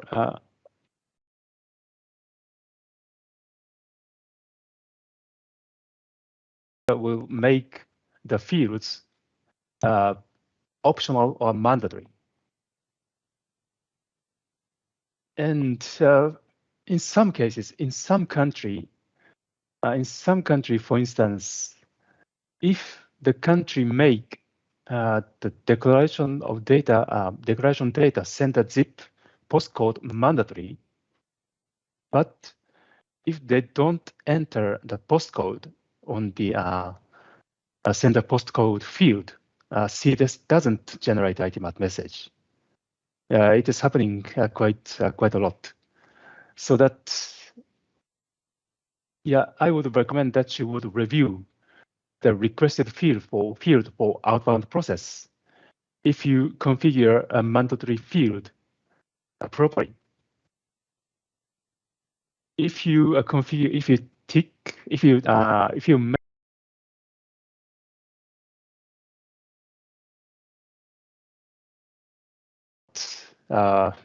you see this, it prevents your CDS from generating Idmat message. So that I would recommend that you would check this parameter. If you configure CDS, if you configure mandatory fields properly, based on your requirements, based on your legal or operational business requirements. So that's it for manage organization preferences. Then I go to CDS and IPS integration. And looking at the agenda,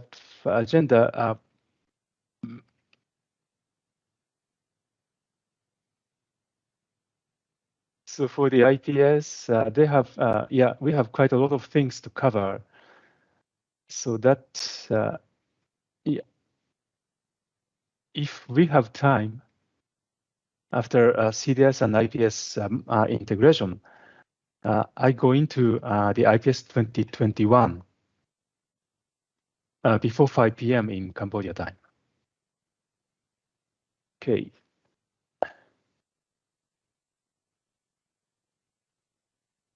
So just taking advantage that Javier is here, I would like to show you EAD check functionality configuration in the IPS. The IPS screen.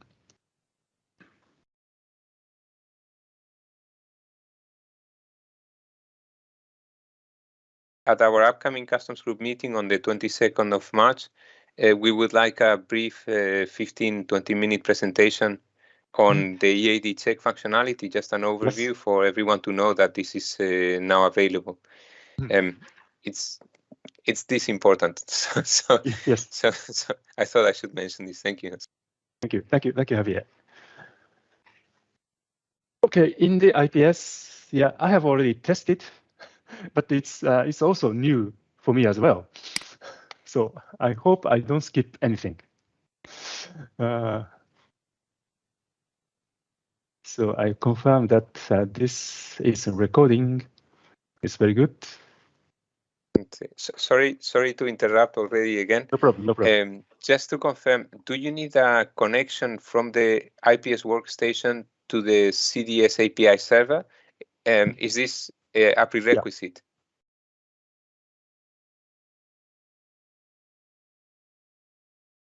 Yeah. The IPS workstations in the Office of Exchange will be able to see or to connect directly to the CDS API. Maybe we can ask this question. I don't know if it's superfluous, but sometimes it's important because not all IPS workstations are always connected to all servers.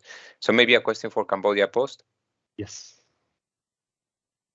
Yeah. So maybe Cambodia Post, your IT expert can check if the connection is established.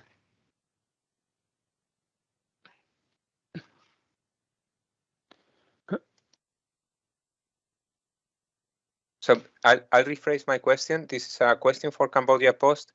If from the IPS workstation, you are able to connect to the CDS. If you can open a web browser with the CDS, that means that you can connect to the CDS and your IPS can probably connect to the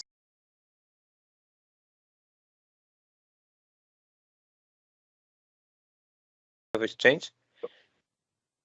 Yeah, let me confirm with my IT first. Sorry. Okay, so that will be a prerequisite to perform this configuration. And sorry, Kazuo, I keep on interrupting you.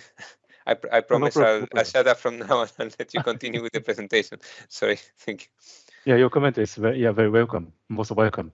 So please, please don't hesitate making any comments. Thank you. Sorry, the answer is no, not yet. Okay, so that's something you will need to be able to configure the EAD check. All right. Okay, after you establish the connection between IPS workstation and the CDS API server, you can configure. You can go to first. You should go to national parameters.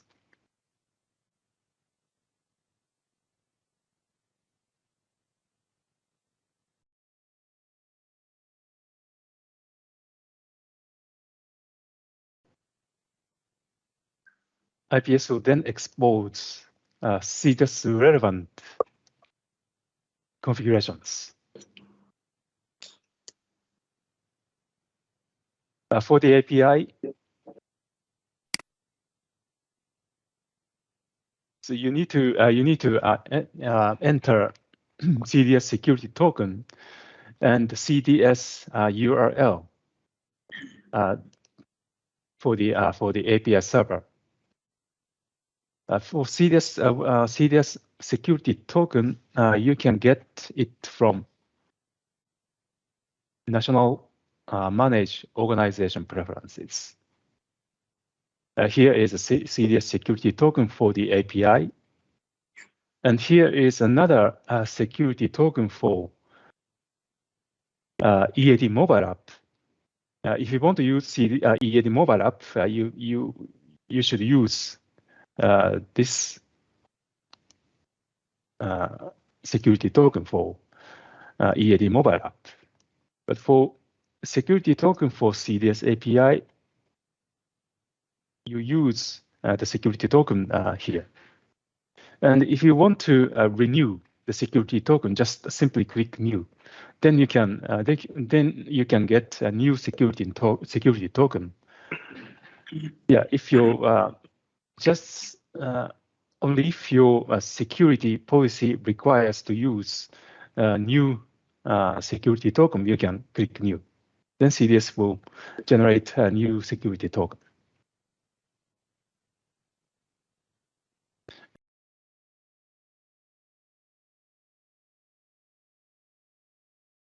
and the other is for operational screens. And for URL, you can get it from, I'm using CDS local, so that it should be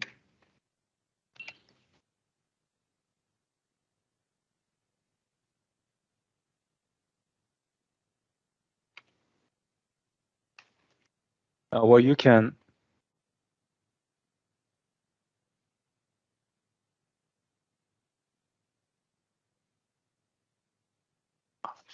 it's not here, sorry.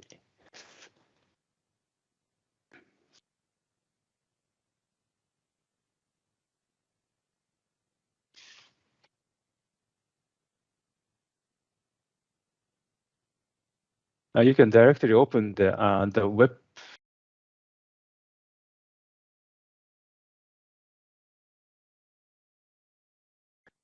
and just click browse. Then you will see CDS API service URL. And just copy until SVC.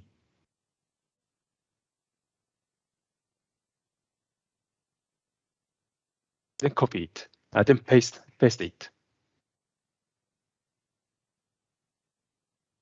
So here is the API configuration between your IPS workstation and CDS API server.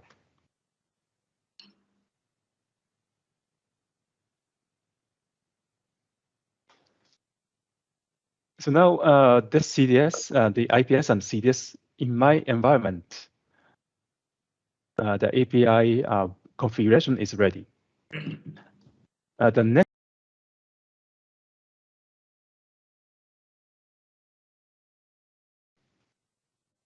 so it's under the same folder, system, configuration of EAD status checks.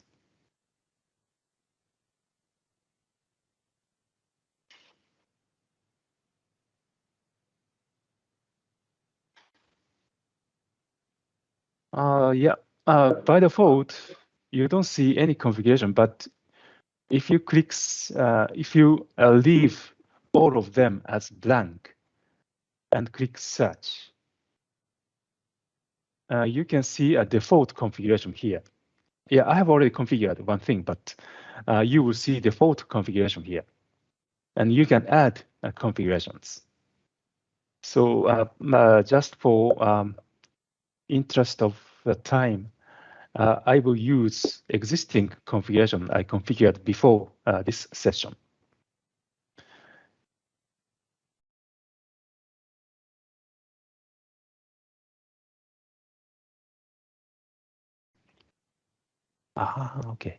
Okay.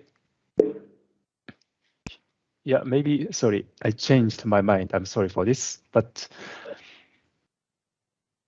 I will make a new configuration of EAD check functionality.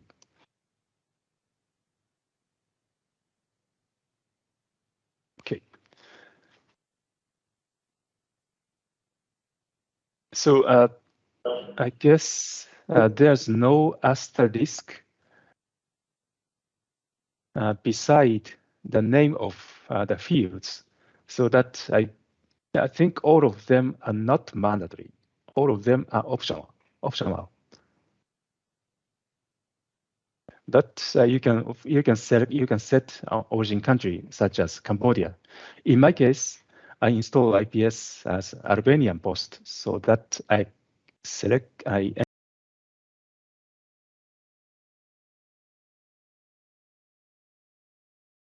different EAD check functionality rules depending on destination country. You can set a destination country. If you leave this field as default, as blank.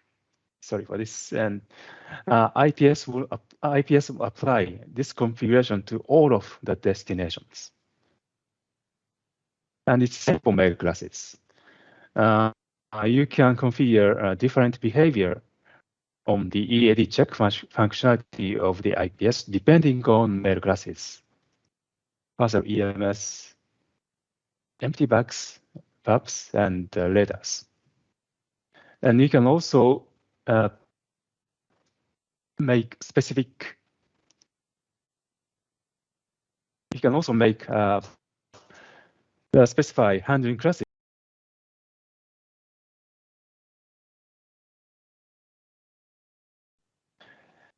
And you can also select product type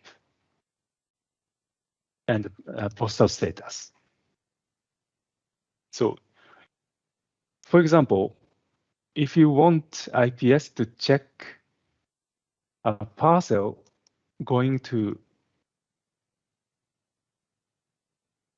Germany, and if the parcel is insured parcel, and if the product type is UPU parcels, and if the status of the parcel is, which one is good, being returned, you want IPS to check seriously the EAD status.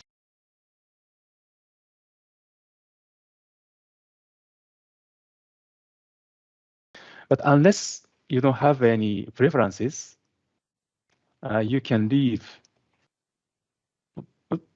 This is scary. Maybe. Hoping the fatal error message doesn't affect anything.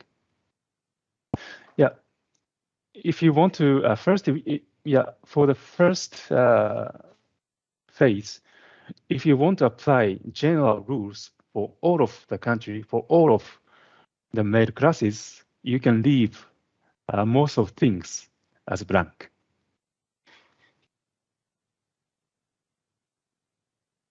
And first, you need to check no data. Yeah, to be honest, personally, I believe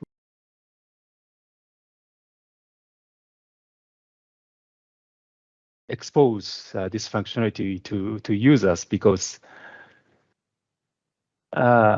configuration of no data field is kind of mandatory. I will show you the example later. Unless you don't configure no data section, if CDS has Idmat message, if CDS, sorry, I forgot the case. Yeah, I have faced some weird behavior in the IPS. When IPS receive one item that have declaration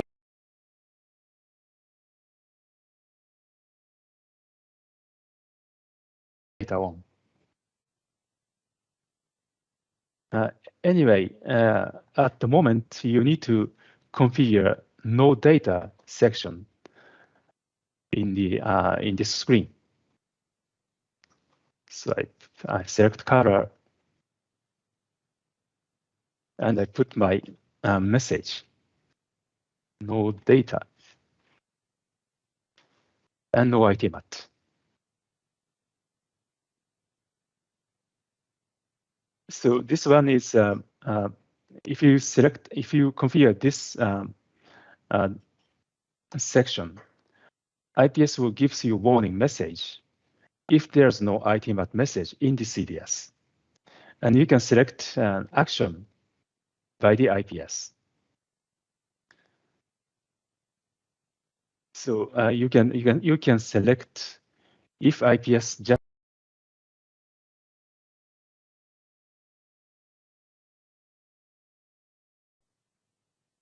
and as same as no data section, you can select color and message.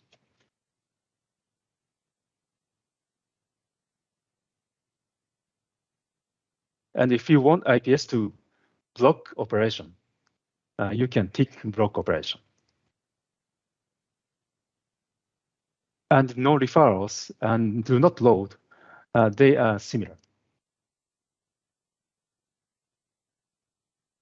And if there's no, maybe, yes, I noticed now.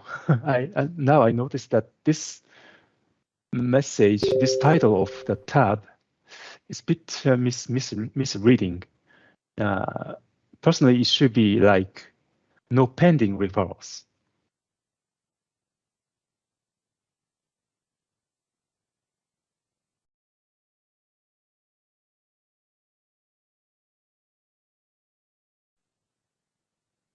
Item has, so it means that IPS will show warning message if CDS receives referral but not responded to the referrals. So we call it as pending referral.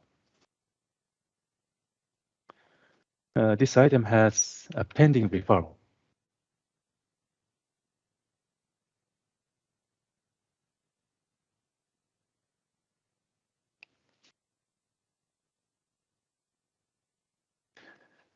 And yeah, replying to the referral would be a critical thing. So that I would like IPS to block operation if there is pending referrals. I select block operation and make the background color red.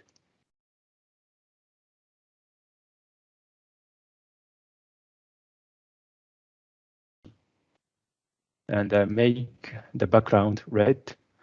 Then do not put the item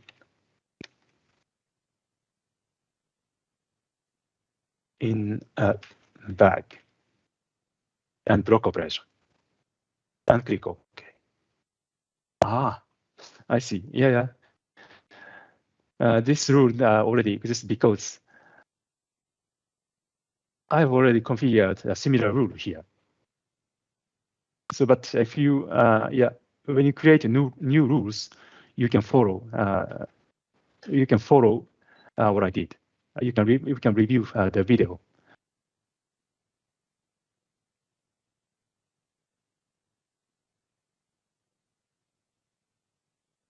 So.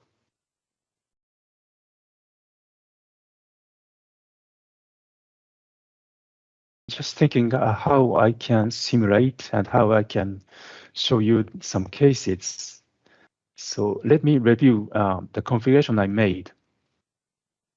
Yes, I have configured no data and no Idmat. For no Idmat, I configure IPS to block the operation. Okay. Yeah. This message is a kind of bug. We will change this one because it's also a very scary message. But yeah, if you click yes, your configuration will be stored. Okay, I go to the first thing. I will receive one parcel without customs declaration in the CDS.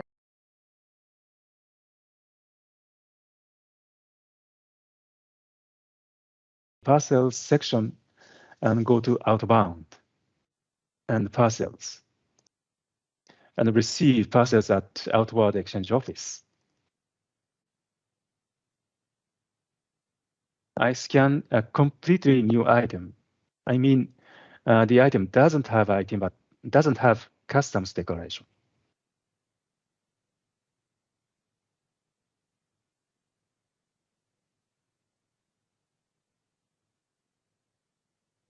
And the destination country can be Switzerland and weight 12 kg. And it's airmail. and add. So CDS reacted that there's no data, capture first. But yeah, if I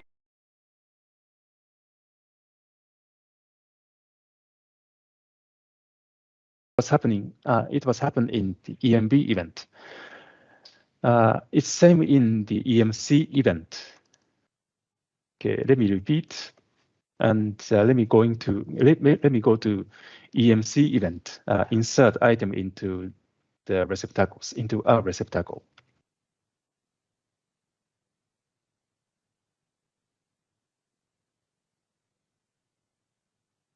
Destination: Switzerland, 12 kg, and airmail. Okay, no data. Okay, I ignore it, and this is just warning message. I can ignore it actually. And if I go to EMC scanning screen, creation of a dispatch, and put item into a bag.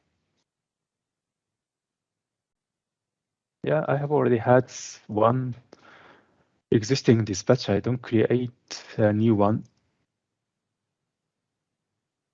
So I open a mailbag in the dispatch, then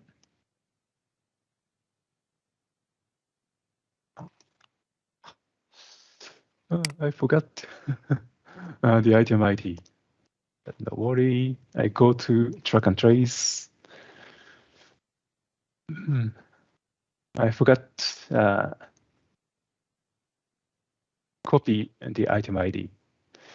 It's parcel, and it's to Switzerland. Yeah.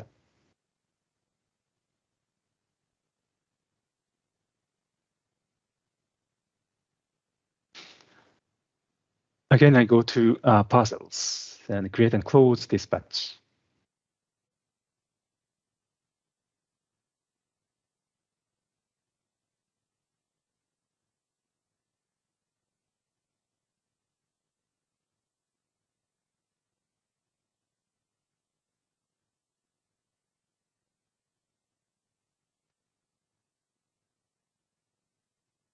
Okay. Again, I open one receptacle. Then I paste it and add. So IPS gives me a warning message. There's no item at stop sending. And if I close, it doesn't go anywhere. If I close, yeah, it disappears so that it blocks the operation. And if I change the behavior, I mean, if I change configuration of EAD status checks in the IPS, I click search. Then I select existing configuration and edit. So for the no Idmat, I ticked block operation, but I make it just warning message. Disable block operation and click store and exit. So you can ignore this message, just click yes.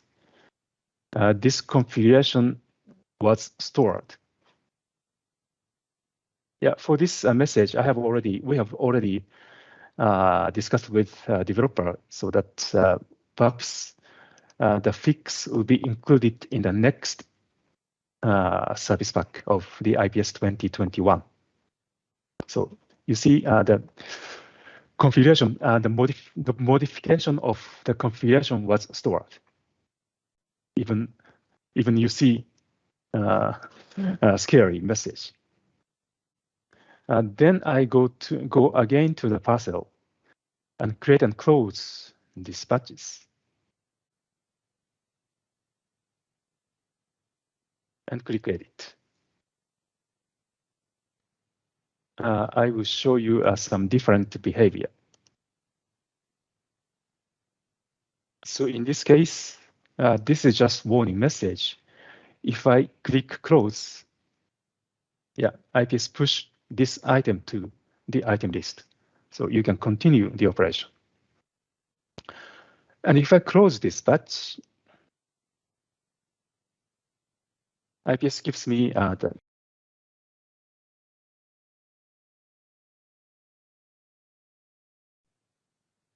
and this item doesn't have item at message. Do you want to close? IPS asking that, asking me that, do I want to close?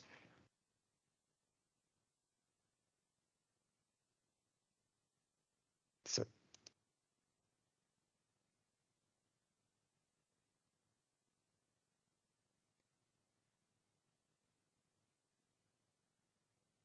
and if you don't want to close, of course you can reopen the receptacle.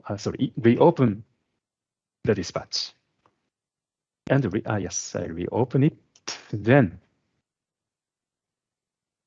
the dispatch back on the list. Then go to mailbag, edit, and remove. Then store and exit.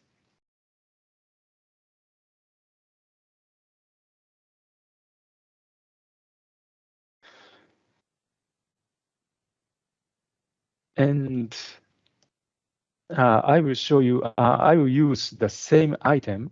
I mean, I go to the CDS.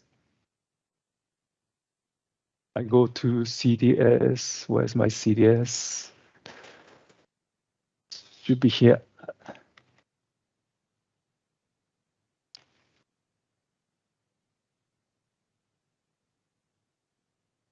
I will capture customs declaration on the item I used for IPS EAD check functionality demonstration. I go to create declaration for outbound item at post. I paste it.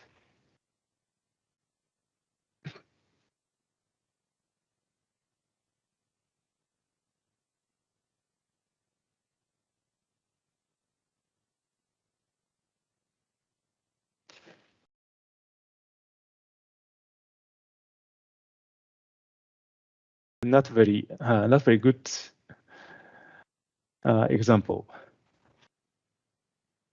Maybe I should search declarations first. And outbound, I should select completely new item that not existing in CDS database.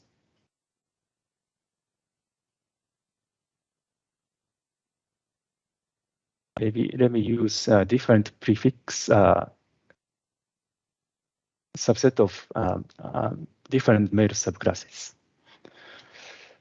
Sorry, again, I will demonstrate the IPS EAD check functionality behavior using completely new item.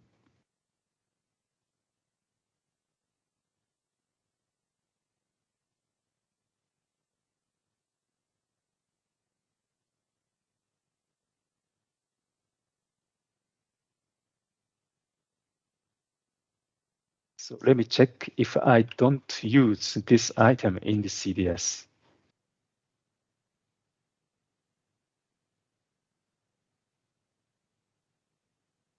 Okay, there's nothing. Okay, this one should be the completely new item. And I'll show you again the behavior.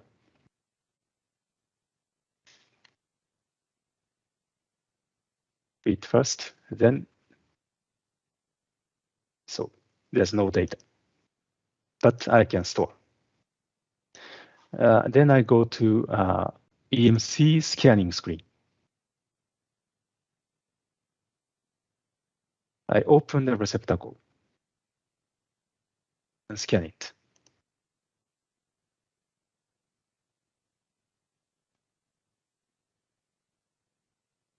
And close this batch. Okay, there's no item at message. I cancel it. Then I remove it and store and exit. So after that, I go back to the CDS. So this was new item in the CDS. There's no this item is not existing in CDS. And now I'm sure. I go back to create a declaration for outbound item at post. Then I use a new item identifier. I don't know why. Maybe, yes. This is coming from interface between the CDS and IPS, because CDS IPS interface is by spoken. So that once IPS IPS has some event in the IPS tells that this item is in the IPS, so that CDS gives me some message that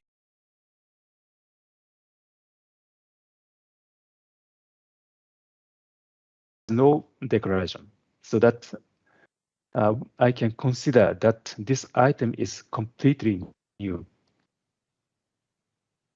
I put name just to be quick. I put it as just test. And for recipient,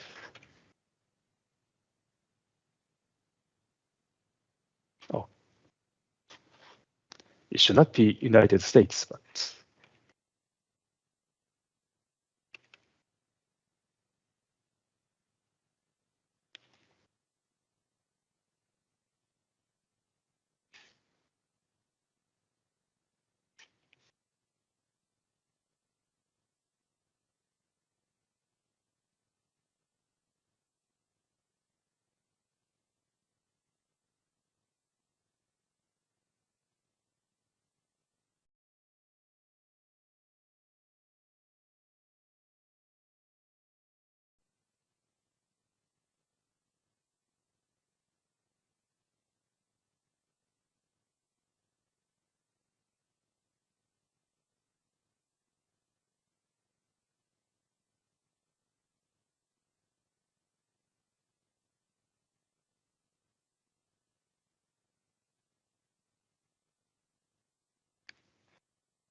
it should be fine.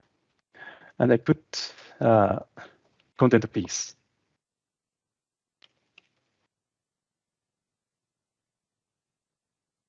And net weight and value of the item.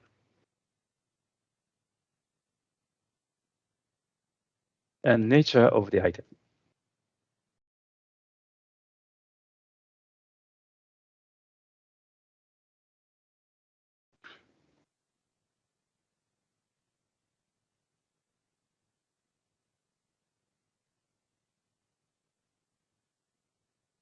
And I check if the Idmat was generated for this item.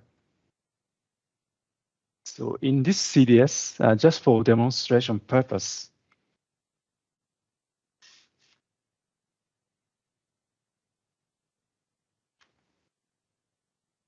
I set very short frequency for generation of Idmat message. It should generate Idmat message every 1 minute. So if I go to CDS folder,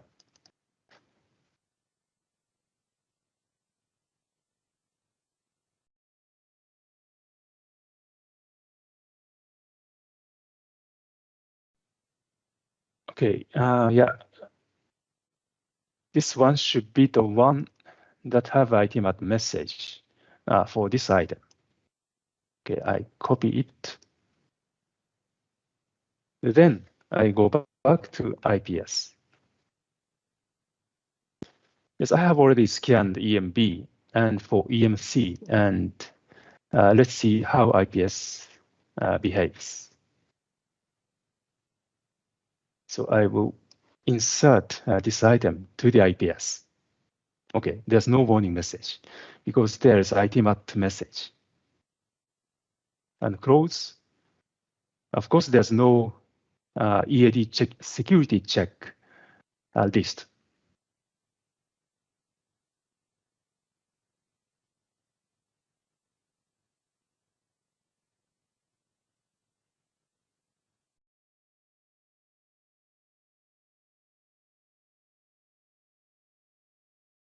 As I told you earlier, in the national management part,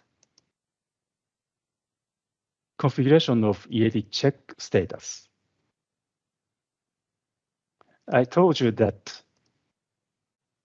configuring no data is mandatory.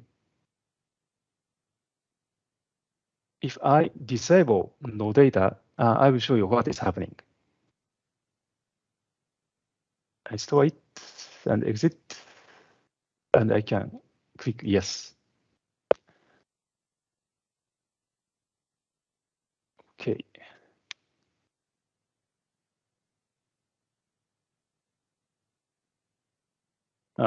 Yeah, again, I go to letters, and I will use completely new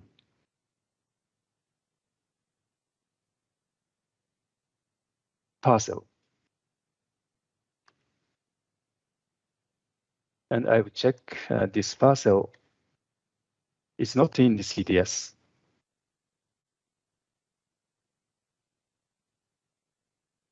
I log out from master admin.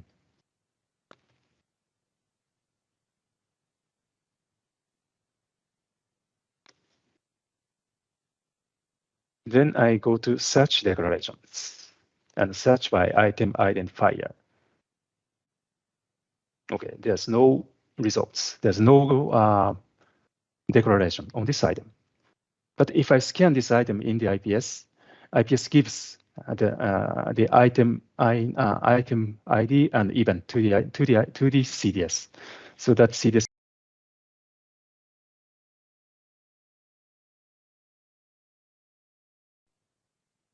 Okay, I scan this item. It's going to Switzerland, 12 kg, and airmen. Okay, it doesn't show anything because I killed the configuration. And I see what is happening on the EMC scanning screen.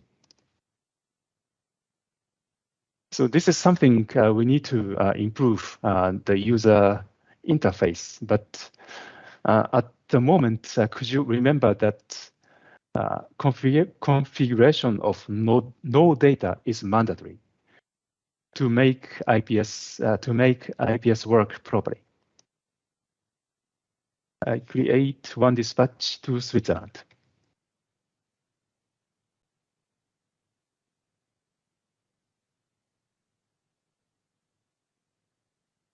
Then I put the item, completely new item, to the mailback. Okay. The no Idmat, the no Idmat is working.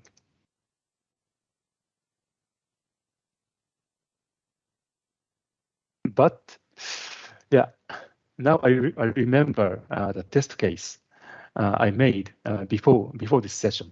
So I made this during yeah. Anyway, so for the completely new item, it looks like that IPS work.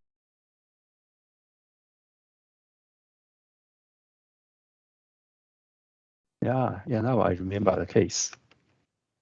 First, let me capture customs declaration and let CDS to generate Idmat message. Okay, let me go. I will use completely new item to check that I will search. Okay, there's no declarations. Then I create a declaration for this item, and it's CHA.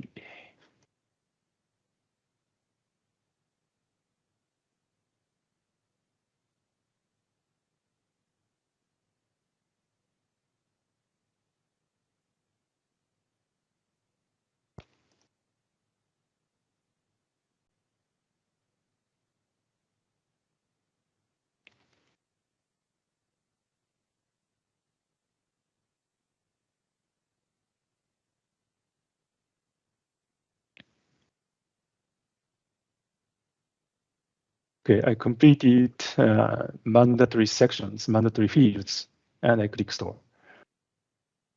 Invalid sender address. Okay. I skipped address part. Okay, now I check if the message is generated. Not yet.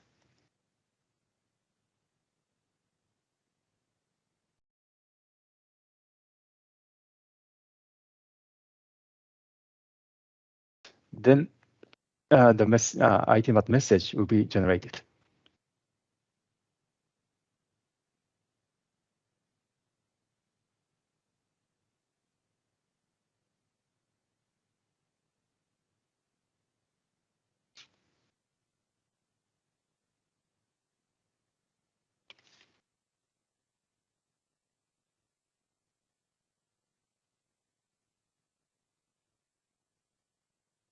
Yeah, service is running.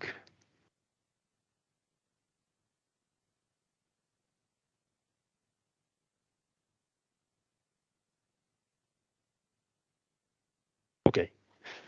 Now Idmat message was generated. If I open it, yeah, this is the one I captured. Then I copy it and go back to IPS screen.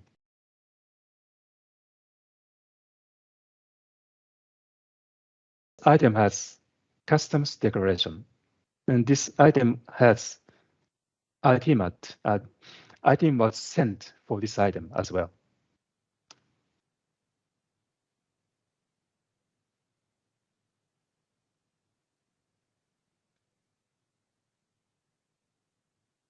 And there's no warning message.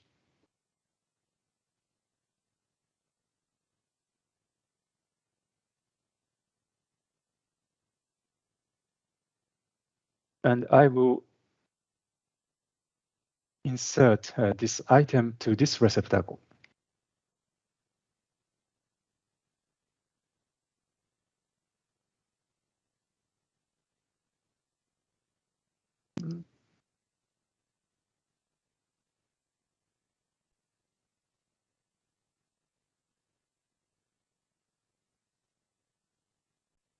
Okay, if there's two, if the item has two conditions, the declaration was captured and Idmat was sent. But if Idmat is not sent,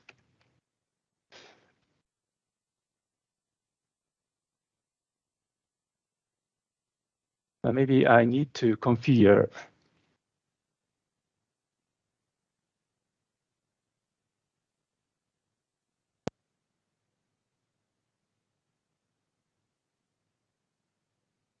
the frequency of generation of Idmat message. I click edit, I make it like 6,000 minutes. Okay, then I go back to postal operators.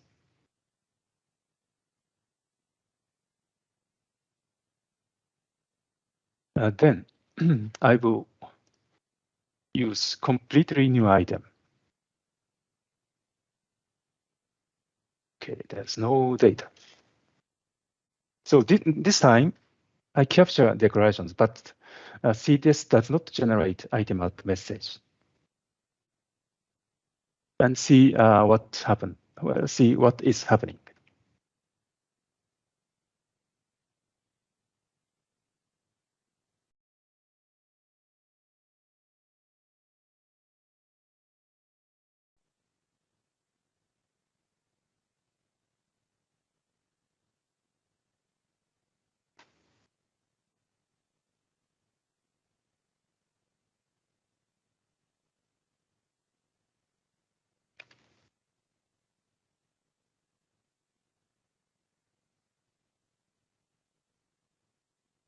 Okay, then I click store. So I just make sure that it was copied. And there's no declaration was captured, but there's no Idmat message. And I go back to the IPS. I scan EMB. If I remember correctly, the behavior on the EMB scanning was the same.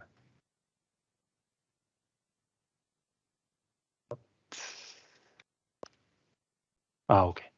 Yeah. Yeah, that's okay. No Idmat was generated.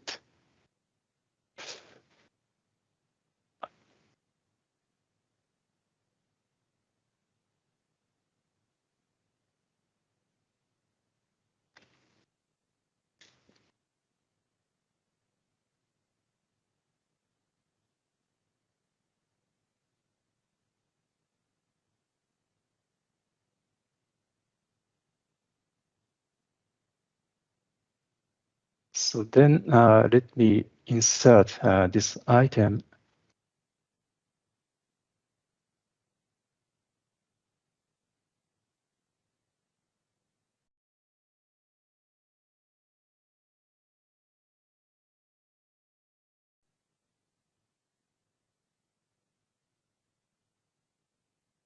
It should be okay.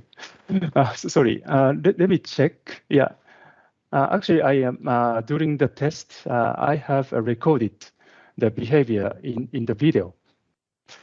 Sorry for this. It's very new, and I'm testing in quite from many aspects, and I found some behavior. So I thought that it was worth showing you to avoid to make you possible to configure IPS properly. Okay, just a moment.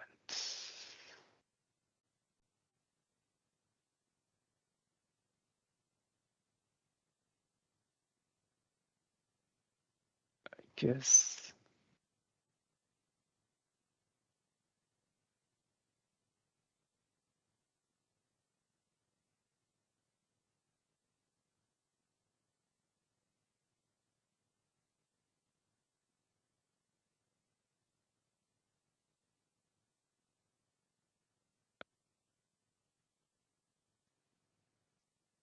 Yes, this one.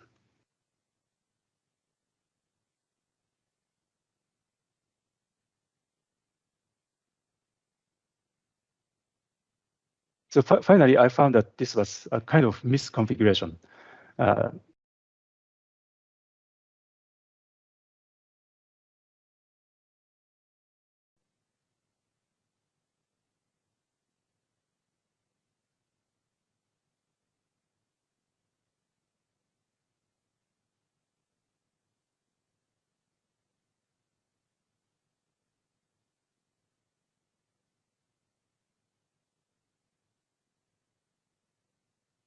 Skip that. So this is the behavior I have already reported.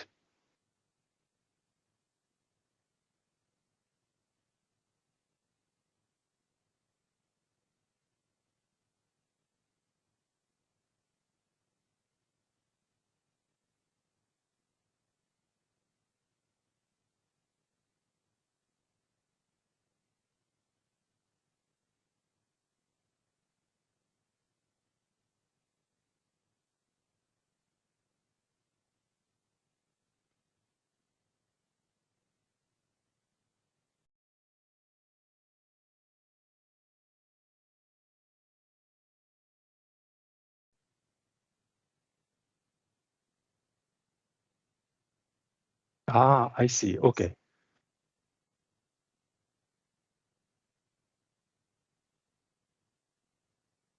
Okay, the behavior was yes. This video reminded me what was the behavior. Yeah, sorry for taking some time, but I thought it was necessary to explain you to configure IPS properly. If you don't configure this tab, and if you scan completely new item in the IPS doesn't show any warning message. So this is the thing I wanted to tell you, so that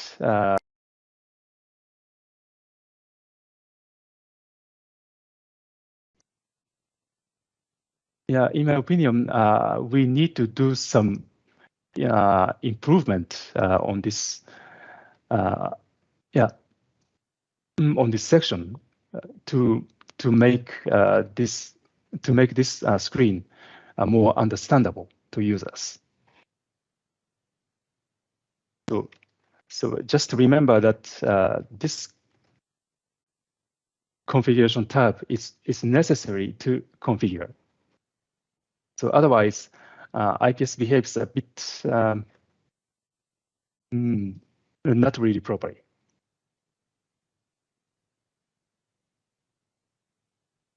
So once you configure both,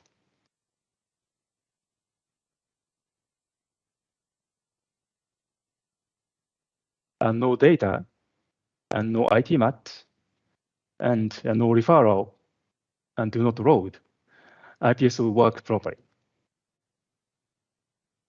Okay. So we have 5 minutes to go. Do you have any questions and comments?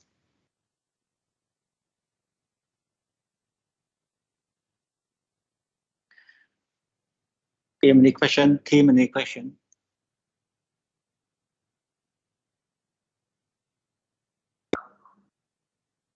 Yeah. Minamin some way. Okay. Kind of proud me or còn gì là được hàng IT rồi.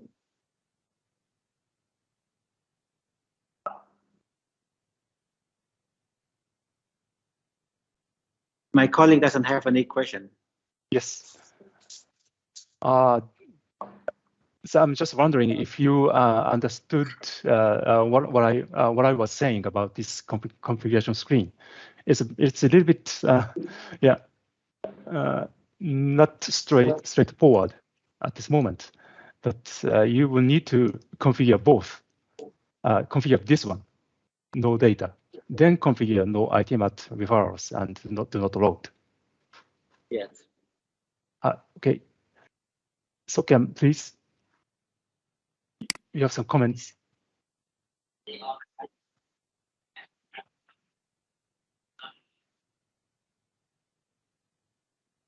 It doesn't matter.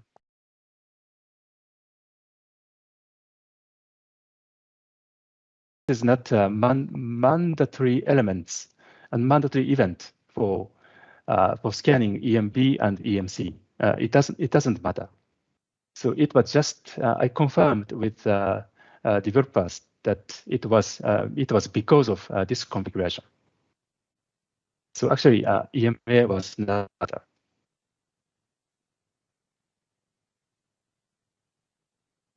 Okay, do you have any other comments and questions?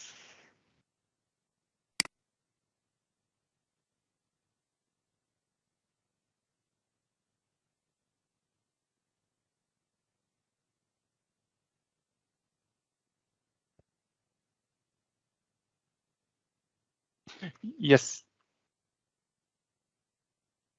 Yes, yeah, I will show you again.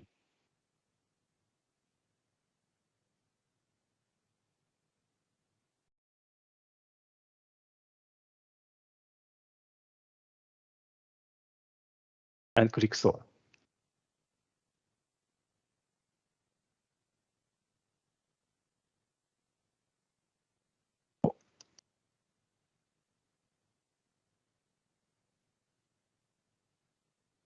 yeah, if I disable this configuration and if I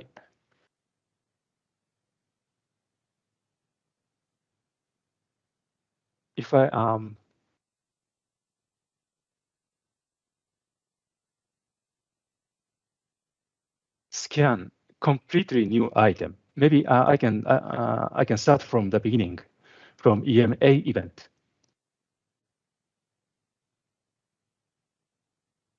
So it's more possible.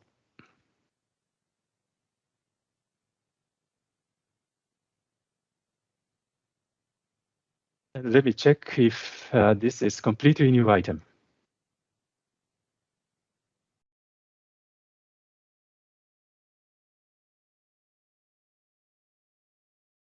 In the CDS.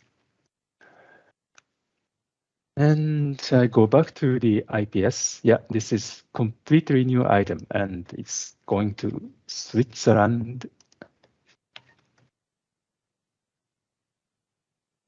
It's ordinary parcel. And next item. Then I go to EMB.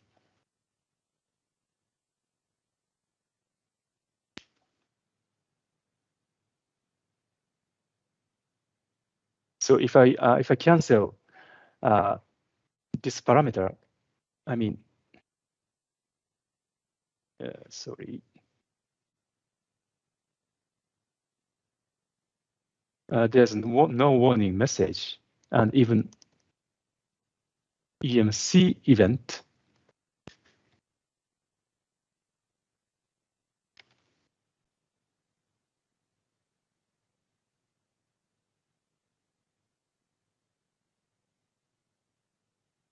And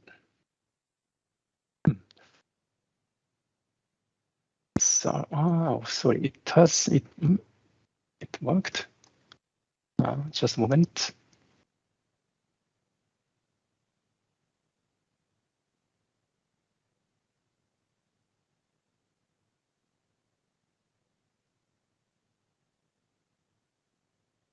Okay, let me check this behavior again this afternoon. Then I'll come back to you tomorrow. Yeah, when I did some tests using EAD check functionality,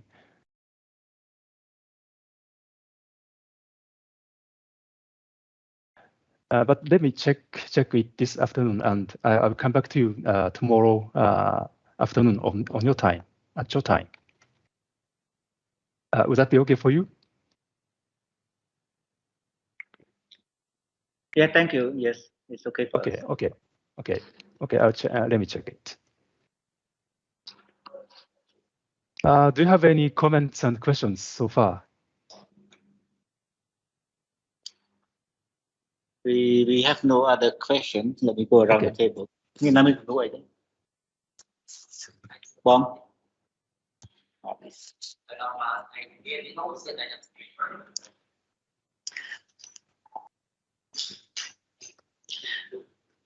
Today's topic mostly focused on the IT specialist. So I think the user might have more questions when it comes to the user session tomorrow. Yeah.